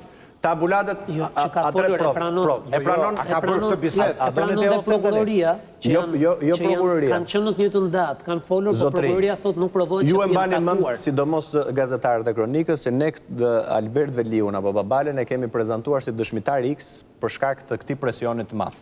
Që do kishte dhe që djej që do kishte. Po edhe për të rritur. Po jo më fare për misterin. Tani doni ta vazhdojmë historinë. Kur ka shkuar në prokuroria Agronxhafaj, pa u bërë publik se kush është dëshmitar X, ka shkuar dhe ka thënë personi që është në video është Albert Veliu. E kam pyetur ata ke njohje, pa diskutim që kam njohje, vinte te lokali im shpesh, pinte, më kërkonte para borxh etj. Komunikime telefonike, tabulate telefonike. Kanë 10 komunikime me njëri tjetrin. E merr Agronxhafaj Babalen, e merr Babali Agronxhafën. Tani, në këtë kuptim, nuk ka një provë. Jo, një minutë. Unë dua të dëgjoj pak se nuk po arrit të nënfus avokatin. Avokat Gashi. Po droga që shkon te Mirol Dashi atje pasaj apo? Avokat, një avokat i njohur në Prishtinë, si thash ne kemi intervistuar edhe për gjatë qëndrimit tonë atje me qëllimin për të intervistuar Babalin, më pas do të shohim edhe disa sekuenca të asaj interviste. Unë dua një opinion të parë. Ju sigurisht e keni asistuar Albert Veliun pse i takon azilimit në Kosovë në atë kohë, po keni një opinion mbi vendimin e gjykatës rreth kësaj çështje edhe ish klientit tuaj? Po Eni. Që unë nuk mund të komentoj vendimin e gjykatës që është dhënë në Tiranë, sigurisht që më vije keq nëse gjykata eventualisht nuk ka vendosur drejt. Mirë po sa i përket të zotit Albert Veliu, çështja e tij ka qenë vitin e kaluar, saktësisht në tetorin e vitit kaluar dhe në Kosovë kanë qenë 2 çështje primare sa i përket Albert Veliu. Çështja e parë ka qenë kërkesa e prokurorisë në Prishtinë në bazë të fletarresit që është lëshuar nga Interpol Tirana për ekstradimin e tij sipas një urdhër arresti nga Prokuroria e Krimeve të Randa në Tiranë. Dhe çështja e dytë ka qenë në shkeljet e të drejtave të tij gjatë qëndrimit në Kosovë, pasi që ai ka marrë statusin e përkohshëm të personit që është garantuar azilin i qëndrimit Kosovë. Prokuroria, siç e dini, ka kërkuar paraburgimin e tij dhe që ta ekstradoj në Tiranë, mirë po gjykata këtë nuk e ka lejuar. Albert Veliu ka qenë i ndaluar, ka qenë arrest policor, pastaj është dërguar në gjykatë dhe është refuzuar kërkesa e prokurorisë për arrestimin e tij, është kërkuar arrestimi, respektivisht paraburgimi prej 30 ditësh. Pastaj Albert Veliu ka gjetë rrugë të tjera, do thotë meqense sipas tij ka qenë jeta e tij rrezikuar edhe në Kosovë, posaçërisht pas arrestimit të kundërligjshëm të tij dhe ai thjesht ka hequr dorë në mënyrë unanime nga qëndrimi në Kosovë, nga lejimi që të jetë Kosovë për një periudhë kohore. Nga cilët persona, keni djeni? Sipas tij ka pas edhe tentime të kidnapimit të tij në Kosovë gjatë qëndrimit të tij në shtëpi të azilantëve dhe dihet që pastaj ka vendosur që të largohet nga Kosova në mënyrë të njëanshme, thjesht ka shkuar përmes Kosovës në Serbi, pastaj ka shkuar në Hungari dhe meqense ka qenë fare letë vërtetot që për këtë çështje më herët kanë qenë të strehuar, kanë kërkuar azil faktikisht bashkëshortja e tij dhe njëri prej fëmijëve të tij, atëherë është bashkuar e tërë familja, prej Hungarisë është transferuar në Belgjik, ku edhe ai gjendet atje. Tani ma dihet që ai ka fituar përkohësisht azil në Belgjik, është azil i përkohshëm, i është lejuar qëndrimi i tij në Belgjik deri në vendimin përfundimtar dhe më duhet të them që pra e ka fituar se ka pasur disa lajme kontradiktore. E ka fituar se ka pasur disa lajme kontradiktore në shtyp që në fillim ju refuzua. Jo, Eni, ai ka fituar azil politik të përkohshëm, jo të përhershëm. Do thotë i është lejuar qëndrimi ligjor në Belgjik, ku ai gjendet me bashkëshorten e tij, me gruan e tij dhe me 2 fëmijët e tij. Do thotë gjitha kjo ka ndodhur për shkak të arrestimit në Kosovë dhe ai ka pretenduar që jeta e tij është e rrezikuar edhe në Shqipëri edhe në Kosovë. Një pyetje avokat nga gazetari Denis Gjurnjaja. Zoti Gashi mi mbrëma, shumë shqiptar nga Shqipëria. Përshëndetje. Përshëndetje. Shumë shqiptar nga Shqipëria kërkojnë në vende të ndryshme të Europës statusin e azilantit politik për arsye të ndryshme. Pse mendoni që zoti Velia kërkoi pikërisht dhe zgjodhi Kosovën dhe kërkoi atje strehimin dhe statusin e përcaktuar? Azilantit, po. E qartë. Ai fillimisht nuk ka kërkuar strehem apo azil Kosovë, por fillimisht ka tentuar që të shkojë në vendet të Bashkimit Evropian, për shkak të problemeve me pasaportën e njërit prej fëmijëve të tij, cili ka qenë i mitur, ai thjesht është detyruar që të kthehej dhe vendi më i sigurt ju ka dukur Kosova, mirë po është haptas që i ka pas lidhje me persona të caktuar në Kosovë dhe ka qenë rruga më e sigurt e tij që mos përfundoj eventualisht në Serbi apo në Maltezi, ku nuk është ndirë i sigurt dhe pse ka menduar që shumë fare lehtë mund të ekstradohet për në Shqipëri. Do të thotë, kjo ka qenë historia e tij dhe kjo histori është vërtetuar edhe me dokumentacione përkatëse, mirë po unë e di që qëllimi i tij përfundimtar nuk ka qenë që të qëndrojë ai për një periudhë kohore të gjatë në Kosovë. Edhe pse ka pas librezë të azilantit, edhe pse i është garantuar qëndrimi, skandali ka qenë tepër i madh me rastin e arrestimit të tij në qendrën e azil kërkuesve, e cila është qendër fare afër Prishtinës, dikon 10 kilometra. Këta persona që ju thoni se ai ka patur lidhje në Kosovë, janë njerëz me status politik apo njerëz me status normal, civil dhe publik? Që ai ka përmendur disa persona të cilët kanë qenë të involvuar në tentimin e strehimit të tij dhe të ndihmave të lloj-llojshme. Unë nuk kam kontaktuar me asnjërin prej tyre, unë nuk kam dashur as që të implikohet fare askush që ka ndikime politike, sepse kjo nuk është folur dhe çështjet primare të mia kanë qenë që atë ta përfaqësoj në gjykatë. Përfaqësimi im ka qenë i suksesshëm, është liruar dhe pastaj fare lehtë për shkak të mosbesimit që është krijuar, ai ka vendosur të largohet nga Kosova. Në momentin që i mbaron në sallën e gjyqit, vetëm pak lutem. Okej. Mirëmbrëma, po e bëj pyetjen mbas kolegut Bajrami. Në sallën e gjyqit është pohuar pak gjatë gjykimit që Albert Veliu ndodhet në gjendje arresti në Belgjik në pritje të ekstradimit drejt Shqipërisë. Nga prokuroria. E qartë. Atëherë, cili është statusi i tij aktual? Lidhjet e fundit kanë qenë para disa muajve me Albertin, me qenë se unë nuk e përfaqësoj në procedurë të azilit në Belgjik dhe unë kam kontaktuar edhe përmes avokatëve të tij në Belgjik, duke ja dërguar të gjithë dokumentacionin dhe ky dokumentacion që ka qenë në duart të mia, do thot në zyrën e prokurorisë dhe të gjykatës, i ka ndihmuar që për një periudhë kohore, më tepër se një vit, që të marrë statusin e përkohshëm të azil kërkuesit në Belgjik. Kjo është e vërteta, ndërsa pastaj, nëse ka pas ndryshime të tilla që ai eventualisht jatë arrestuar në pritje të ekstradimit për në Shqipëri, është çështje krejtësisht tjetër dhe nëse ajo ka ndodhur, thjesht nuk i kanë besuar që jeta e tij është e rrezikuar. Dakor, faleminderit avokat, mbetet ende pak i paqartë fati i tij, pasi si thash ka disa informacione kontradiktore. Okej, ne do të kalojmë në një hapësirë publicitare. Do vazhdojmë të flasim për këtë çështje, do transmetojmë, do ricellim në vëmendjen tuaj deklarimet e vet përballës që ne kemi marrë në një intervistë kemi zhvilluar me të në Prishtinë. Do të kalojmë në publicitet dhe do të riflasim për dënimin me një vit burg të ish-deputetit të Partisë Demokratike Ervin Salianji.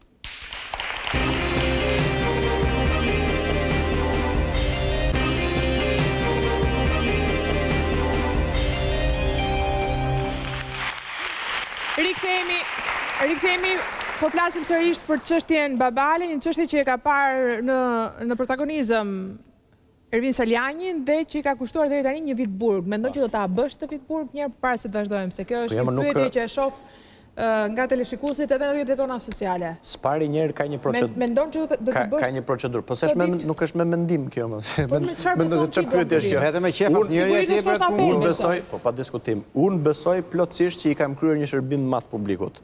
Ashtu siç besoj dhe besojnë shumica e shqiptarëve që kjo është një farsë politike për një njerëz që ka denoncuar një person, se cili është krimi që ka bërë që ta kuptojnë, po jo më fare, apo ja u them unë sepse. Po ja u them qartësisht. Unë në dini për që akuzohem, se kam denoncuar një trafikant droge, që ka hyrë në burg. Dhe unë jam aty për kallëzimin e trafikantit. Po prokuroria këtë thot më se ka thënë Edi Rama, tani unë po them që faktet e prokurorisë, unë po ja u them, doni të japu një gjyqtar tjetër tani, një fakt tjetër, skandalos, që se kam ditë, kam kuptuar dhe kam lexuar sot. Se me qenë se flasim për gjyqësorë dhe për këtë njeri. Dhe ju kam dhënë edhe pak më përpara tani u dhash edhe një USB me përgjime që të kuptojmë edhe tym në atmosferën se qa është këj Fredi Alizoti që e ka për akuzën? Përgjime të ndryshme, regjia, sa për t'i këtë gatë përgjime, drejtorit e policisë, kur kanë ardhur në prokurori, kanë thënë që ne nuk e njohin Fredi Alizotin. Përgjimet e prokurorisë zyrtare, jo të bëra nga ne tani, po të bëra nga prokuroria, me vendim gjykate të tregojnë që jo vetëm që e njohin, po i ka vendosur si zara, i japin para.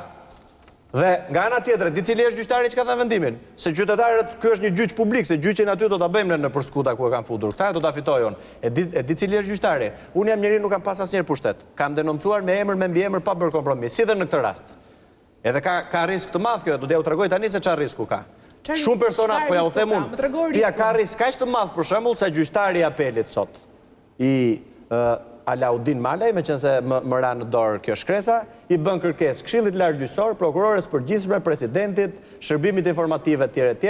Dhe kërkon mbrojtje fizike nga shteti, thot për shkak të rrethanave se janë kërcënuar nga grupi i Xhafajt.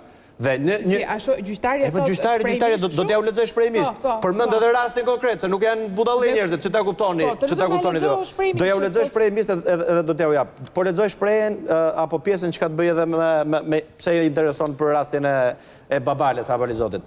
Duke marrë në konsiderat, thot në një pjesë, faktin që unë kam kallëzuar shtetasin Fatmir Xhafa në një çështje penale, njeri me precedent penal pafund, duke u kujtuar vllain e tij, thot, kreun e një grupi trafikant narkotikësh, është gjyqtar apeli ky sot.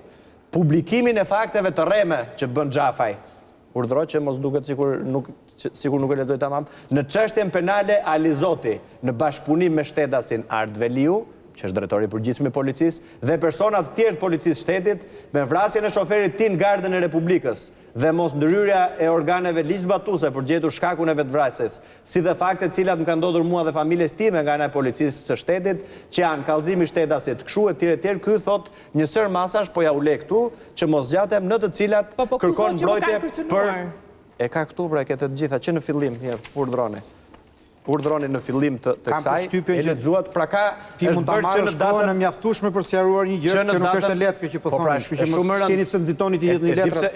E di sepse nxitoj. Nxitoj sepse mua më intereson pjesa që përmend për rastin në fjalë. Dy pjesë thot një gjyqtar i Republikës. 1. Agron Xhafaj është kreu i një grupi strukturuar kriminal. 2. Unë jam kërcënuar. 3. Fatmir Xhafa ka përdorur policinë e shtetit për të kërcënuar vllain, kushirin e parë, për të vendosur tritole etj. Janë 4 faqe të cilat mund të publikohen tani mund të publikohen online nga zonja Vasili, të cilat ti lexoj publiku qartazi. Unë po them, dhe e dini kush është gjyqtari dhe pse kërkon mbrojtjen? E dini?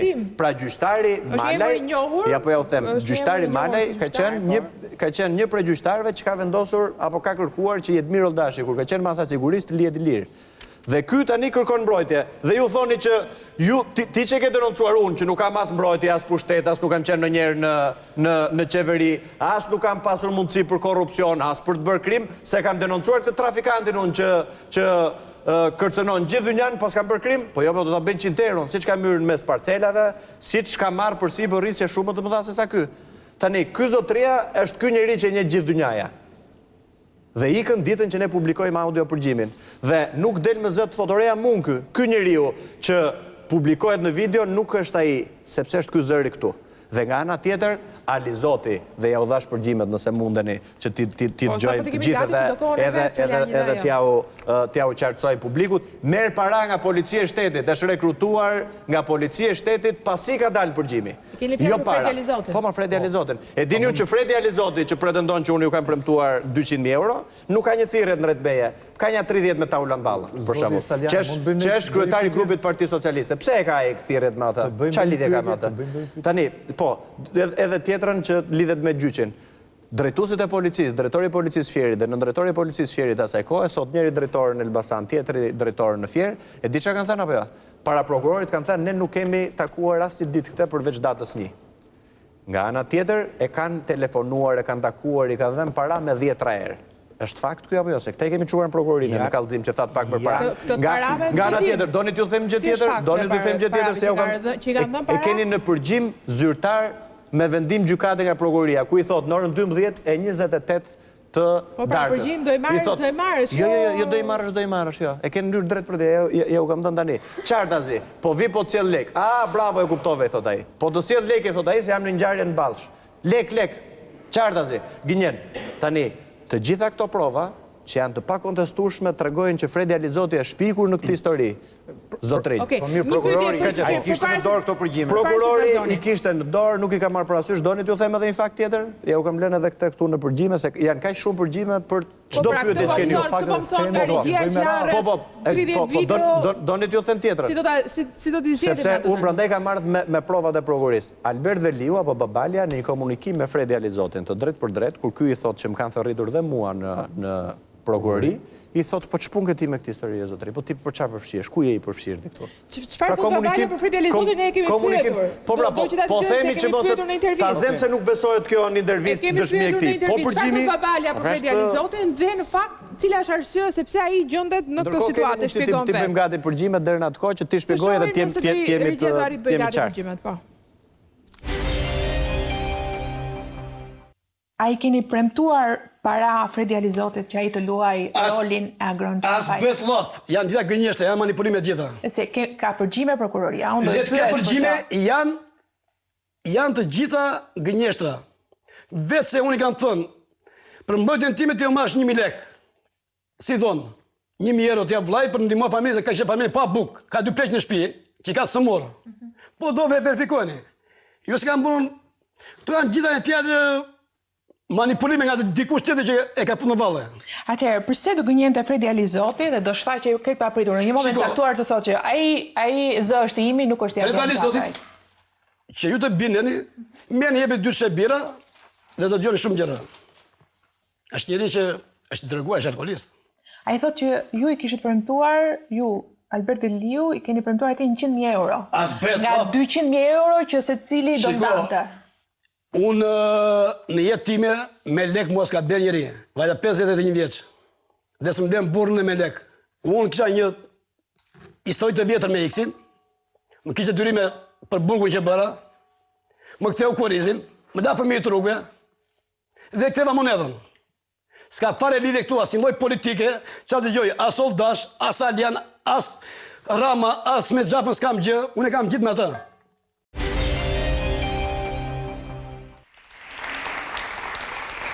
Përpara, po, doja një koment, në qoftë se kemi mbi këtë çështje, ose mbi referimin. Intervistën, okej, një pyetje edhe pas Pahiun më bëni gati, po. Zoti Salianji, në një intervistë që ne kemi bërë së bashku para disa ditësh, juve veçuat veten me zotin Oldashi përtej 2 protagonistëve tjerë të ngjarjes. Çfarë mendimi keni juve për zotin Veliaj sot që flasim? Veliu. Bashkëpunëtori i drejtësisë, njëri që i ka bërë shërbim të madh vendit duke çuar prapa ekurave një trafikant i cili ishte dënuar me 7 vite 4 muaj burg dhe jetonte i lirë në Shqipëri, për shkak të mbrojtjes që i bënte vllai vet ministër. Kështu që një prej elementeve që ka ky kërcënim, intimidim, farsë gjyqësore që i bëhet me urdhër të Ramës, është që të intimidojnë edhe persona tjerë që denoncojnë. Në një kuptim ky është hero sot. Po ja u them unë. Po, hero, kjo është një epitet që nuk di të them unë. Unë di të them që kjo është bashkëpunëtori i drejtësisë. Në kushte normale, kjo është bashkëpunëtori i drejtësisë. Bashkëpunëtori i drejtësisë me Albert Veliun, ka qenë para apo pas përgjimit? Fiks, tani. Pas realizimit. Tani, më futet prapë këto detaje. Përpara se të shkojmë në detajet, unë dua një koment nga Spahiu, Edhe për atë pikë të cilën e diskutuam, zoti Spahiu. Pra, gjithsesi, përpos datave të ndryshme në të cilat ne mund të humbim kohë sa të duam, po ndoshta nuk do nxjerrim dhe ndoshta të humbim edhe vetë, si thot Dyrnjaja. Pyetja ime është, të mbaroj pyetjen, zoti Spahiu. Spari si jurist, cili është komenti që keni në faktin që gjykata i jep një vendim me më tepër se sa kërkon prokuroria? Dje sa po jam kthyer nga puna, jam njohur nga rrjetet sociale me vendimin e gjykatës dhe menjëherë kam kontaktuar pavarësisht pikpamjeve të kundërta me zotin Saliani për t'i shprehur shqetësimin për çfarë ka ndodhur, sepse shumë shkurt me një fjali unë nuk e konsideroj Ervin Salianin kriminal apo e keqja e Shqipërisë.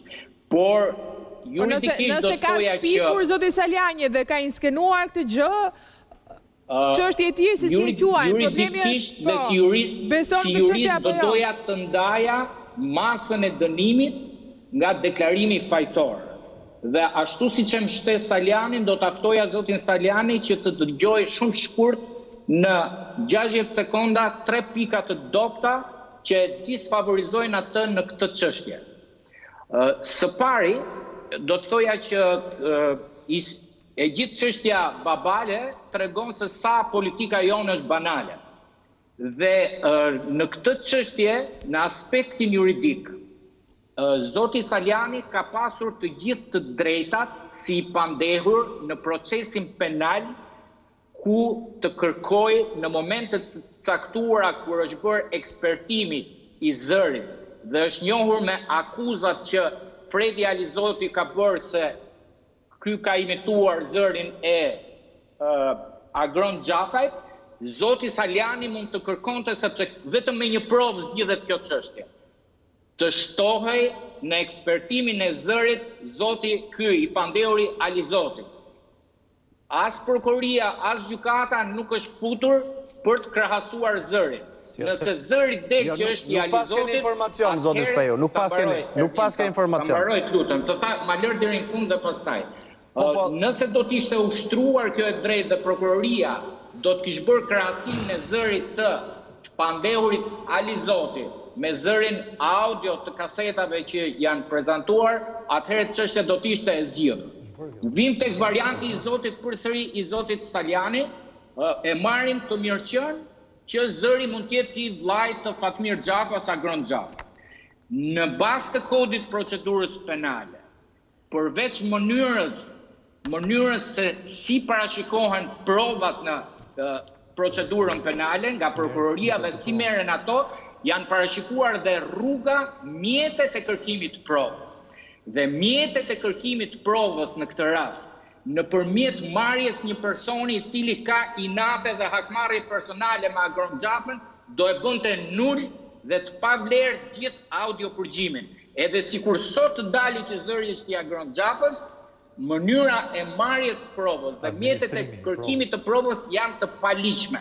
Në referencë të një rasti që të bërë shumë publik të zotit Ilir Meta, i cili u transmetua në një transmetim audio dhe video, për 30 minuta është marrë nga ish-ministri i ndjerit Dritan Prifti, pafajësia u dha vetëm për një arsye, sepse mënyra dhe mjetet e kërkimit provës ishin jo në atë që kishte parashikuar. Okej, merr përgjigjen e Salianit. Në rregull. Po, Saliani. Tani, spari një ekspertimi i zërit është bërë dhe i Alizotit edhe i Agron Xhafet. Për fakt edhe është bërë nga një akt...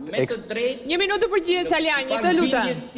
Ervin, ja e mbarova, e fundit, që ta përmbledhi. Ervini pretendon që e gjitha kjo është një akuzë politike dhe gjykata është angazhuar politikisht për të dënuar Ervin Saliani. Pyetja është shumë e thjeshtë. Pse gjithë ky mekanizëm u zgjodh pikërisht për Ervinin? Po doja si pa Ervinin, si me Ervinin, do t'jetë njësoj. Le të themi, Ervin Saliani nuk është i pafuqishëm që ta përfshi Partinë Demokratike në gjithë këtë skenar. Mendoj unë, sepse Partia Demokratike e nxori edhe jashtë kryesisë, edhe nuk e ka sekretar të nismës për aksionin qytetar, e nxori nga gjithë strukturat drejtuese. Vetë Ervin Saliani nuk ka qenë pjesë, por Ervin Saliani, unë kam ndjesin që është përdorur nga skenari I opozitës për të krijuar një konflikt të tërë. Nuk ka shqiptar sot dhe demokrati më I zjarrt të mendoj që në PD vendos Ervin Salianji. Pra ti po thuaj që nuk e beson se variantin e Salianjit. Jam I sigurt që pas kësaj nuk është Ervin Saliani. Ervini ka treguar një burrëri që s'ka treguar emrat e shokëve dhe kush është pas kësaj gjithë kësaj historie, është I vlerë sociale, shoqërore etj.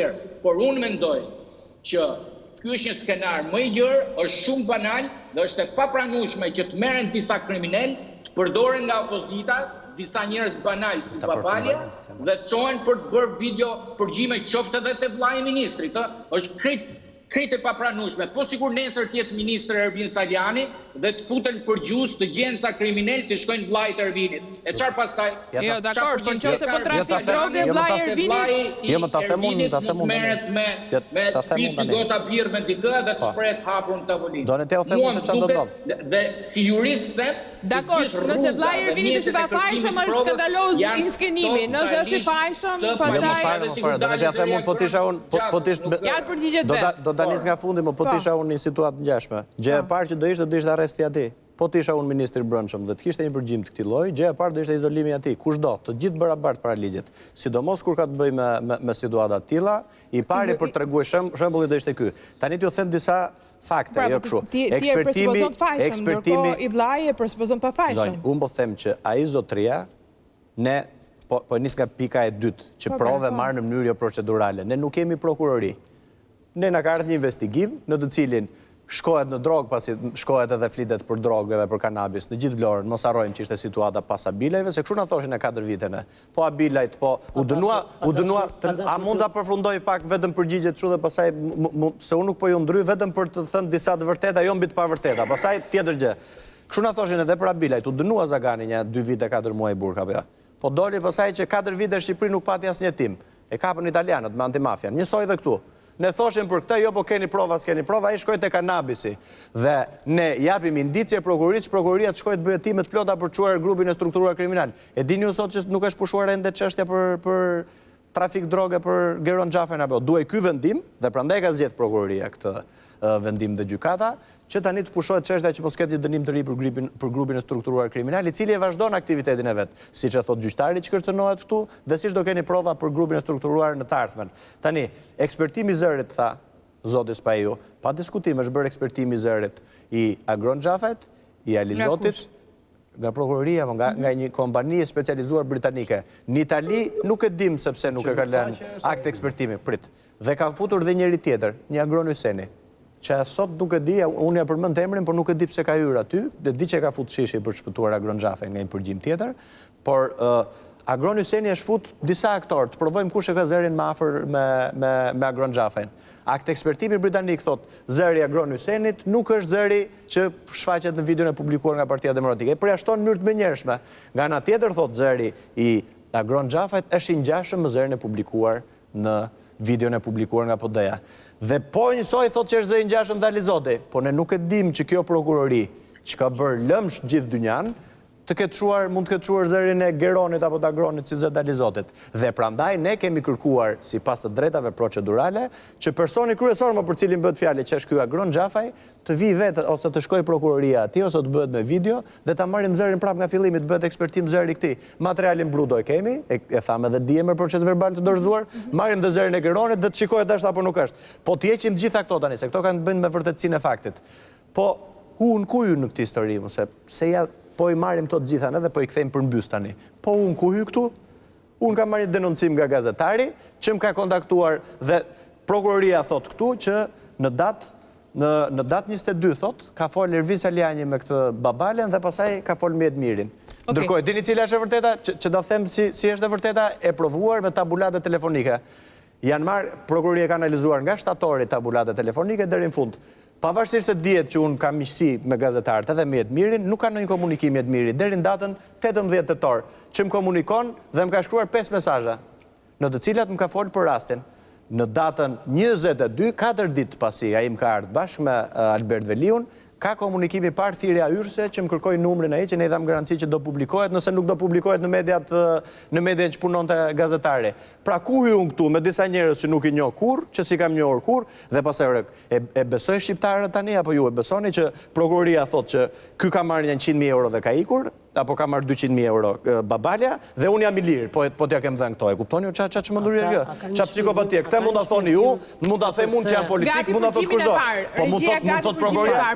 Shikojeni pak përgjimet, vendoseni pak përgjimet se si është rekrutuar dhe është paguar realizoti nga drejtues. Nëse kishit materialin që në tetor të 2017-s, ka një shpjegim pse u zgjodh publikohej në maj të 2018-s? E thash qartazi që Jedmir Oldashi punonte në një emision atëre.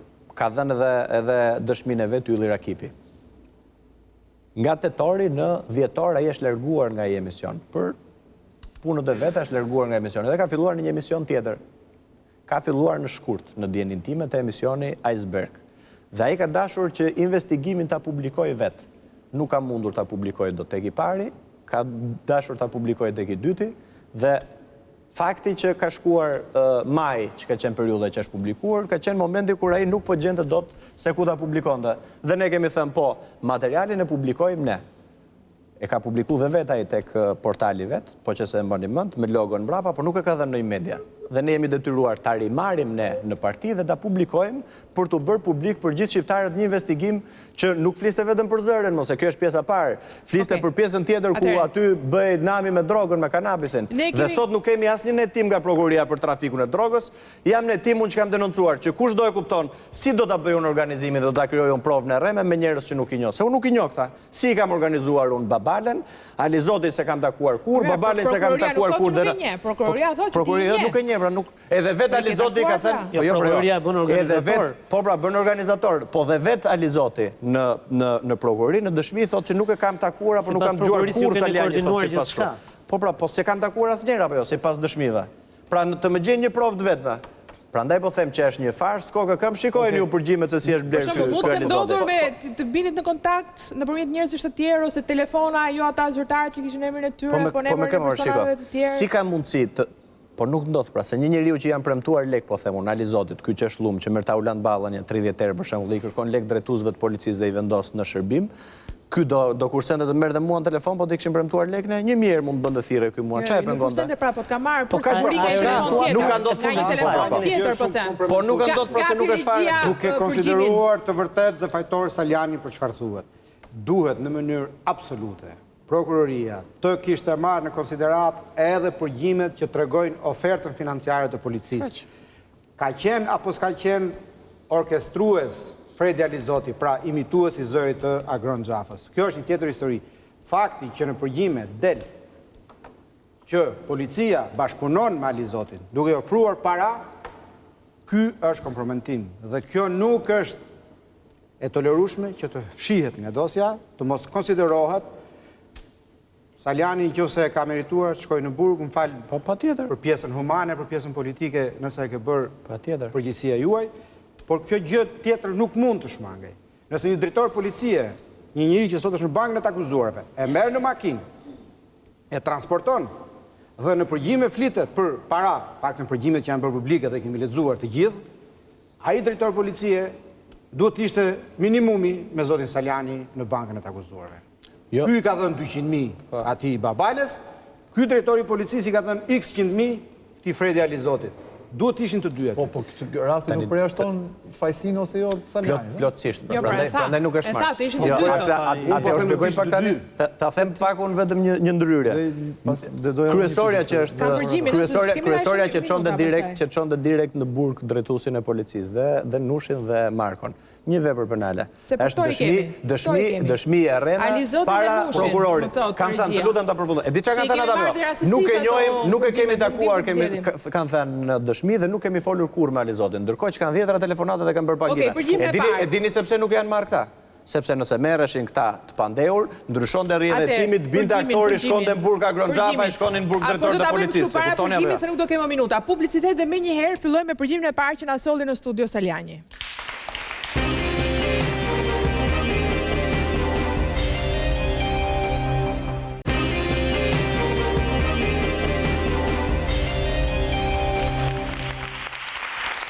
Kthehemi në Opon. Atëherë, fillojmë me përgjimin e parë që solli në studio Ervin Salianji. Kemi marrë rastësisht, si thash, nuk dim që zgjerim se ke 30, po, ishin 30 video që na dha. Që duhet thënë që është gjithë kronologjia se si është rekrutuar dhe paguar Fredi Alizoti nga drejtuesit e policisë, po dhe komunikimi tim mes Babalës. Nuk kam kuptuar asnjëherë si ju kanë dorë. Po, dhe do të them edhe diçka tjetër që këto janë përgjime zyrtare të prokurorisë me vendim gjykate, të cilat në shkeljet ligjit dhe të vendimit gjykatës nuk janë zbardhur nga prokuroria. Ne i kemi zbardhur vetë këto, për shkak se kemi marrë materialin kur unë jam marrë i pandehur, ka pas detyrimin prokuroria të japit gjithë si ditë. Këto i kanë shpëtuar se nuk kanë arritur që t'i fshin do të gjitha, sepse kanë qenë pa transkriptuara, po i publikojmë që ta kuptojnë vetë shqiptarët se si është inskenuar një proces për të shpëtuar nga dënimi edhe për trafik droge dhe për të inkriminuar mua që kam denoncuar. Se e them prapë, nëse ka ndodhur gjithë kjo, po hun ku hyja këtu në këtë histori që denoncova? Çfarë prove kam krijuar? Si mund të jem organizator me njerëz që nuk i njoh? Se që të organizosh diçka të paktën duhet i njohësh, duhet provoj njohjen. Unë s'kam kur njohje me ata. Ata mund të ishin deputet të Ramës, po me mua nuk i kam afruar, unë i kam denoncuar. Me denoncimin se nuk kemi dhe shumë kohë. Denoncimi i parë, përgjimi i parë. Fredi.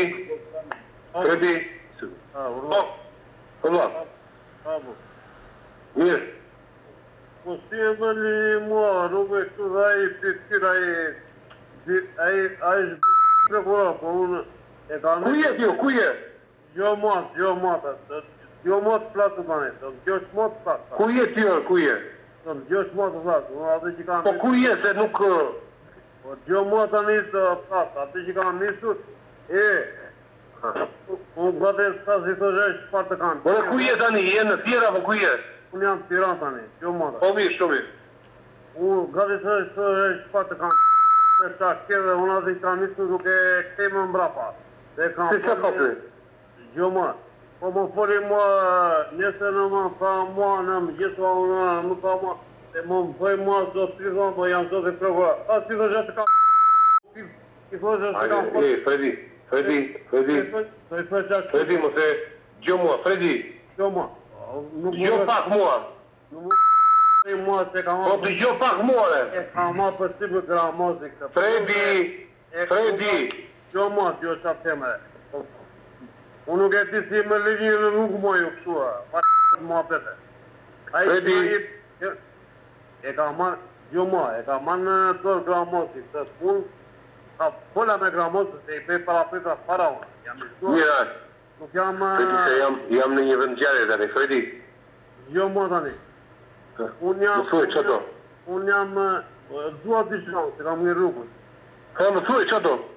Kam një ku më le ranën parë. Po që do në unë? Po do më dëgosh njëri që të pasë të shpa. Mirë, të shi unë jam në fjerë, kam një gjarje, jam këtu në bashkë. Si gjo një minu mëzë, që. Ma më ku gërë ranën parë? Po! Do më dëgosh njëri tani të marri telefon për 10 minuta të telefore. Po. E, mba nuk u përën? Po mbajt në ato po, të shi, unë Tiranë pak e një. Do më dërgosh që jeri jepi në telefonit të shtatë unë të Po, pa tjetër, po të lutem se unë të shi ka rezik edhe për pak, mundet më s'kap telefonin se jam në një vënd të nga basi. Jo në më s'kap telefonin se unë ka mërë tani. Po, do të njësë njëri aty me lek. E more dhe, se kape, e të shtrosh se kape e mate. Janë në mes të rrugës. Po, kuptoj. Dhe rrota, falemderit. Atëherë, na e shpjego, arsyeja se pse u bënuat fute ishte për arsye të këtyre pipipeve që... Po, tani personat që flasin, është Albert Nushi, në atë kohë drejtori i policisë Fierit, dhe Alfred Alizoti, banditi dënuar me 5 vendime gjykata dhe një njeri që e kupton kush do nga qytetarët, se sa mundësi ka të flasje me një drejtor policie, jo me do vendosin në shërbim.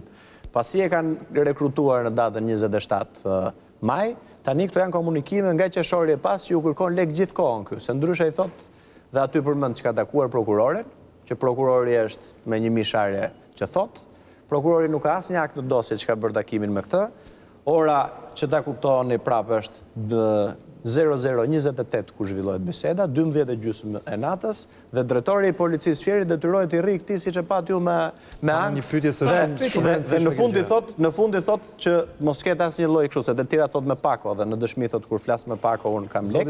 I thot do më dërgosh njeri, ku i thot po, do të dërgoj njeri me lek. Pra në 12:30 të natës. I çon njeri me lek. Është kaq e qartë sa bën. E dëgjuam këtë tek ishte e qartë. Tani, pyetja që unë kam është kjo. Juve si forcë politike menduat që të bëni një shërbim publik të rëndësishëm. Dhe është krejt e natyrshme brenda logjikës kjo gjë. Natyrisht që kjo do prodhonte një efekt politik. Po, zoti Veliu, çfarë përfitimi kishte për të denoncuar këtë rast kur kemi të bëjmë me një bandit, sikur se ju thoni? Po tani shiko. Një bandit, çfarë është tynë që të vitë të denoncoj këtë aferë? Tha në intervistë Veliu, më tha në intervistë se kam as me Ramën, as me Bashën, thotë kam sepse ky ma futi kur ishi burg dhe nga familjen rrugë, kam atë personalisht. Kjo është. Me që të djuam, s'po marr përsipër të bëj avokatinë e Veliut, po me që të djuam. Do të dëgjojmë çfarë mendonte Partia Demokratike pse po e bënte ky burri. Gjëra çfarë thot ai burri, ai mund thot 100 versione. Një mashtrues thot 10 versione më. Mua më shqetëson për shumë fakti që këto përgjime që ne dëgjuam, që i kemi dëgjuar, dhe ky është përgjim zyrtar, ky nuk është përfshirë fare në dosje. Po kjo është njëra pjesë pra. Ne po flasim sot jemi mbledhur. Kjo është një der pjesë e rëndësishme. Kjo është një der pjesë ku një përgjim zyrtar, ku një drejtor policie flet për para me një njeri që sot është në bankën e të akuzuarve, prej të cilit është një njeri që sot do shkojë në burg, më të bashkohesh dosjes ai. Kjo histori nuk është përfshirë fare në nënhetimin e prokurorisë. Këtu nuk ka nevojë për shumë analiza për të kuptuar që hetimi nuk po paragjikoj fare se është në dëm të zotit Saliani në të padrejtë. Por të lësh pa përfshirë në hetim një përgjim të tillë është pa dyshim një anshmëri flagrante nga ana e prokurorisë. Dhe nëse është ende në kohë dhe mund të përfshihet nuk kur për këtë gjë, është gjithmonë në kohë. Nuk ka mbarim kohë për këtë gjë. Nuk është kështu se ajo ka marrë Berami, kemi informacion sepse se është një ajo ka dhënë vendim, ku kemi kohë. Nuk ka problem.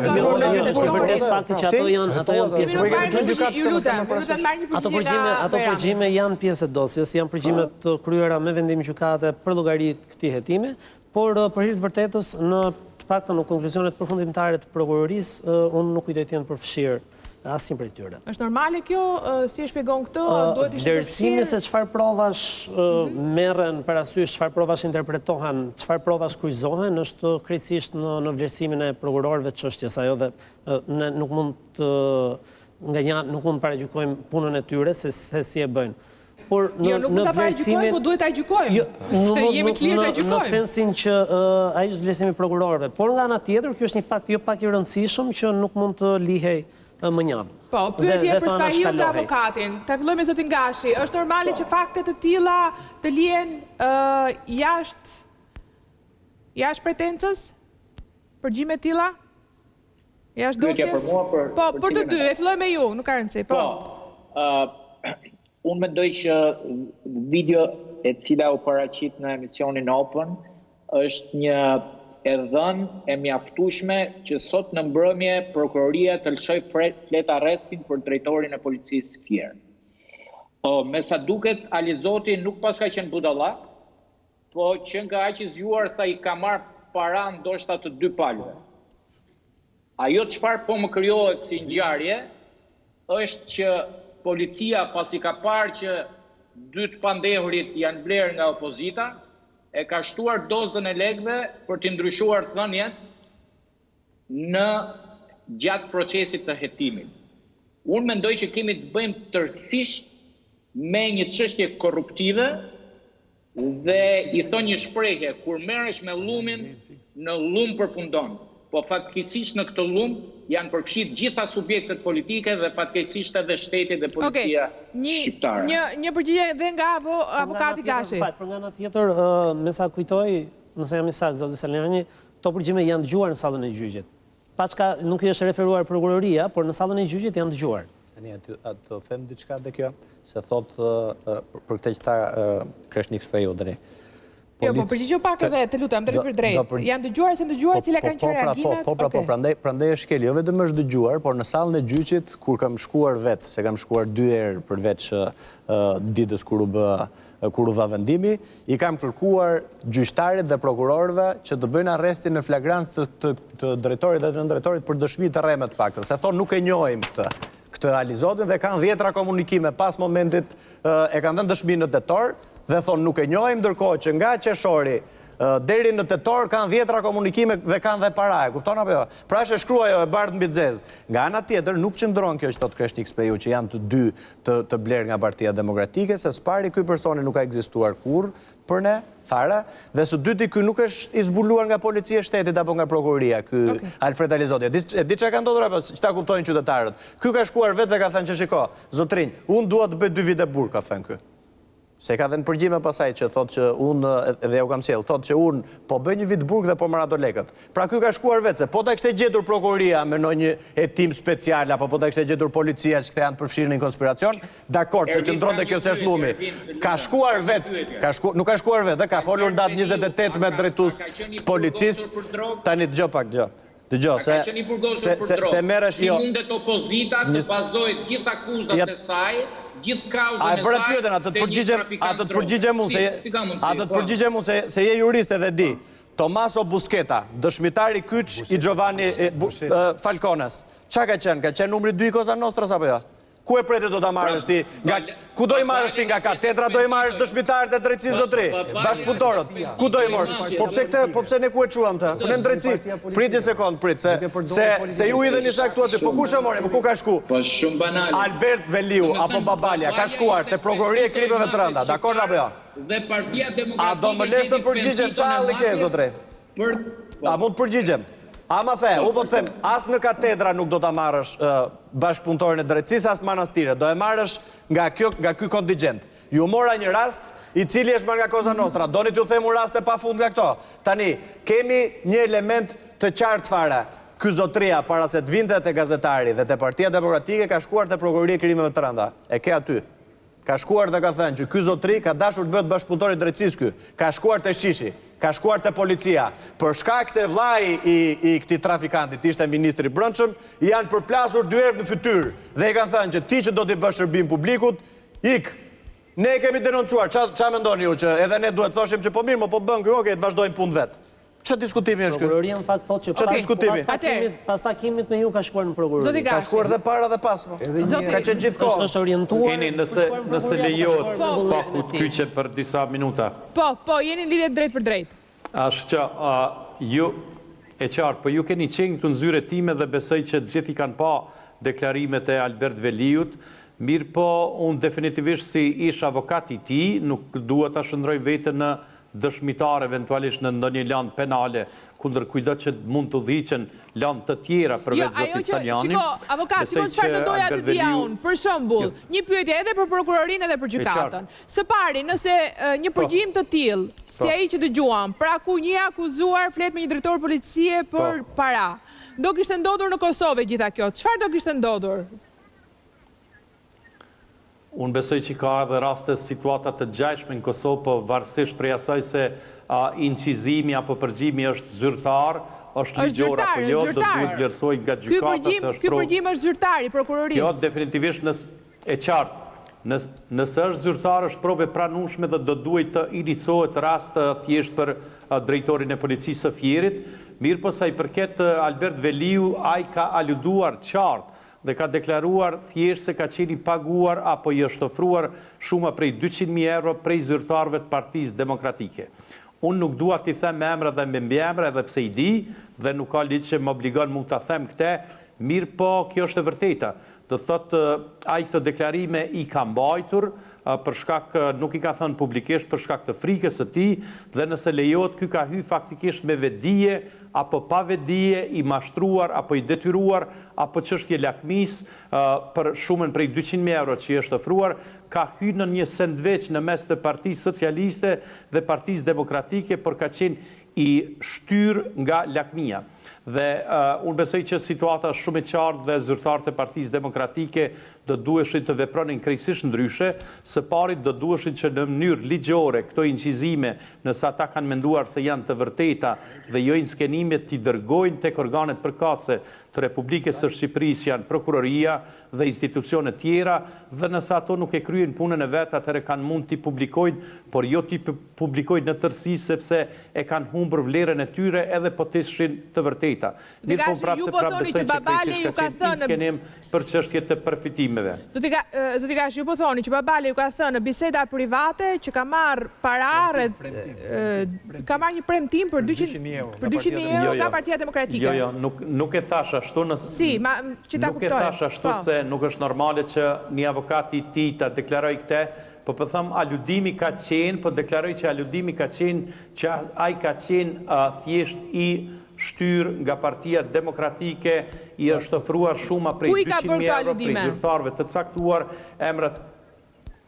Po gjatë qëndrimit ti në Kosovë, se i ka qëndru më tepër se 3 muaj, 4 muaj në Kosovë. Gjatë qëndrimit, dakor, se publikisht dhe në intervjistë që unë i ka marra, i nuk e pranon. Zotë Gashi, kjo e rrit besueshmërinë e dëshmitarit, apo e ul besueshmërinë e dëshmitarit? Ky fakt kemi humbur lidhjen. Jo, nuk e kemi humbur, ju dëgjojmë shumë mirë. Ky fakt që ju thoni, ky aludim. Nuk dëgjon. Nuk na dëgjon Zoti Gashi? Zoti Gashi na dëgjon? Po. Na dëgjon? Si më lidhje. Jo, e ka humbur. Okej, vazhdojmë me përgjigjen Salianji derisa të rimarrim audion. Ka një gjë që e rikthejmë prapë dhe rikthejmë. Janë përgjigje zyrtare dhe ky është i blerë, qartazi. Ai thot aludimet që ka thënë Kosova, ai nuk do ta thotë me sa po kuptoj, po edhe nga Jo, tani janë dalë zoti. Tani do vi unë Vim tek ajo që tha se nuk ka minuta. Një shpjegim për atë që tha Babalia avokati. ka thënë ato që ka thënë në dëshminë prokurori, ka thënë ato në intervistë me ju, publike, deklarime publike. Ali Zoti ka bërë një deklarim në prokurori, ka bërë dhe një deklarim që është regjistruar në një tavolinë të lirë, që thotë që më kanë ofruar 200.000 euro Partia Socialiste për të bërë rolin e Agronxhafet.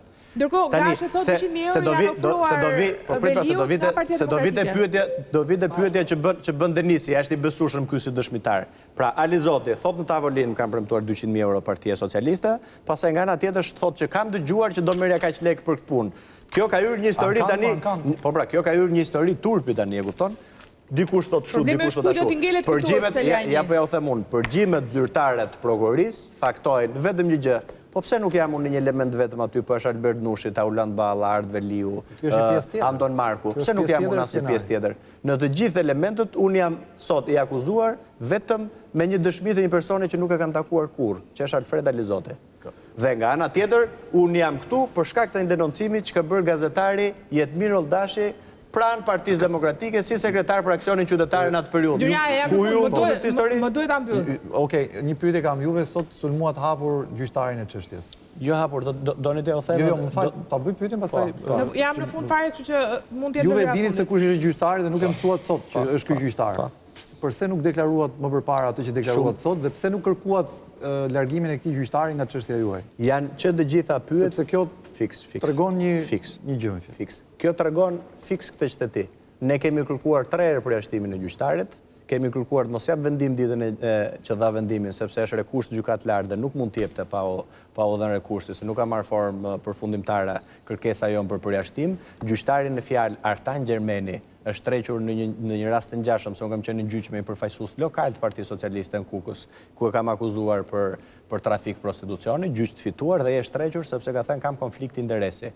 Pra, për të njëjtin rast, ai është trequr, se ka qenë konflikt interesi me avokatin, tani nuk triqet. E kupton apo jo? Dhe gjyqtarin fjalë që ti rithem prap, kush është dhe cilat janë akuzat publike. Unë nuk kam pasur në një funksion shtetëror, nuk kam pas në një akuzë. Di çfarë akuza ka zotëria në fjalë? Antari bandës, jo vetë ta them prap, antari bandës së Lushnjës. I akuzuar, jo, po do ta themi kush është gjyqtari prap. I kapur me 30 euro në makinë për shkak të një sherrri banal. I përjashtuar është tjetër. Po t'ju kishë pak pa fajshëm. I kemi thënë pa diskutim. Pa diskutim. Unë nuk e kam thënë për shkak se kam qenë proces gjyqësor, por kam kërkuar 3 herë përjashtimin, kam kërkuar unë edhe për gazetarin, po pa diskutim çfarë. Edhe apeli ju dënon padrejtisht. Shikojeni pak. Strasburgu ju lë fajtor. Juve e njëjtë. Po pa diskutim. Pa diskutim, nëse Strasburgu, gjykata e Strasburgut lë fajtor për këtë çështje, unë triqem nga kjo punë. Faleminderit që me mua Salianji, Rami, mentor Fikia, faleminderit që Sikahiut, avokatit Tom Gashi nga Prishtina, faleminderit gjithëve. Natë të mirë, takimi ardhshëm së hënën në orën 21 si gjithmonë në Top Channel. Natë të mirë gjithëve.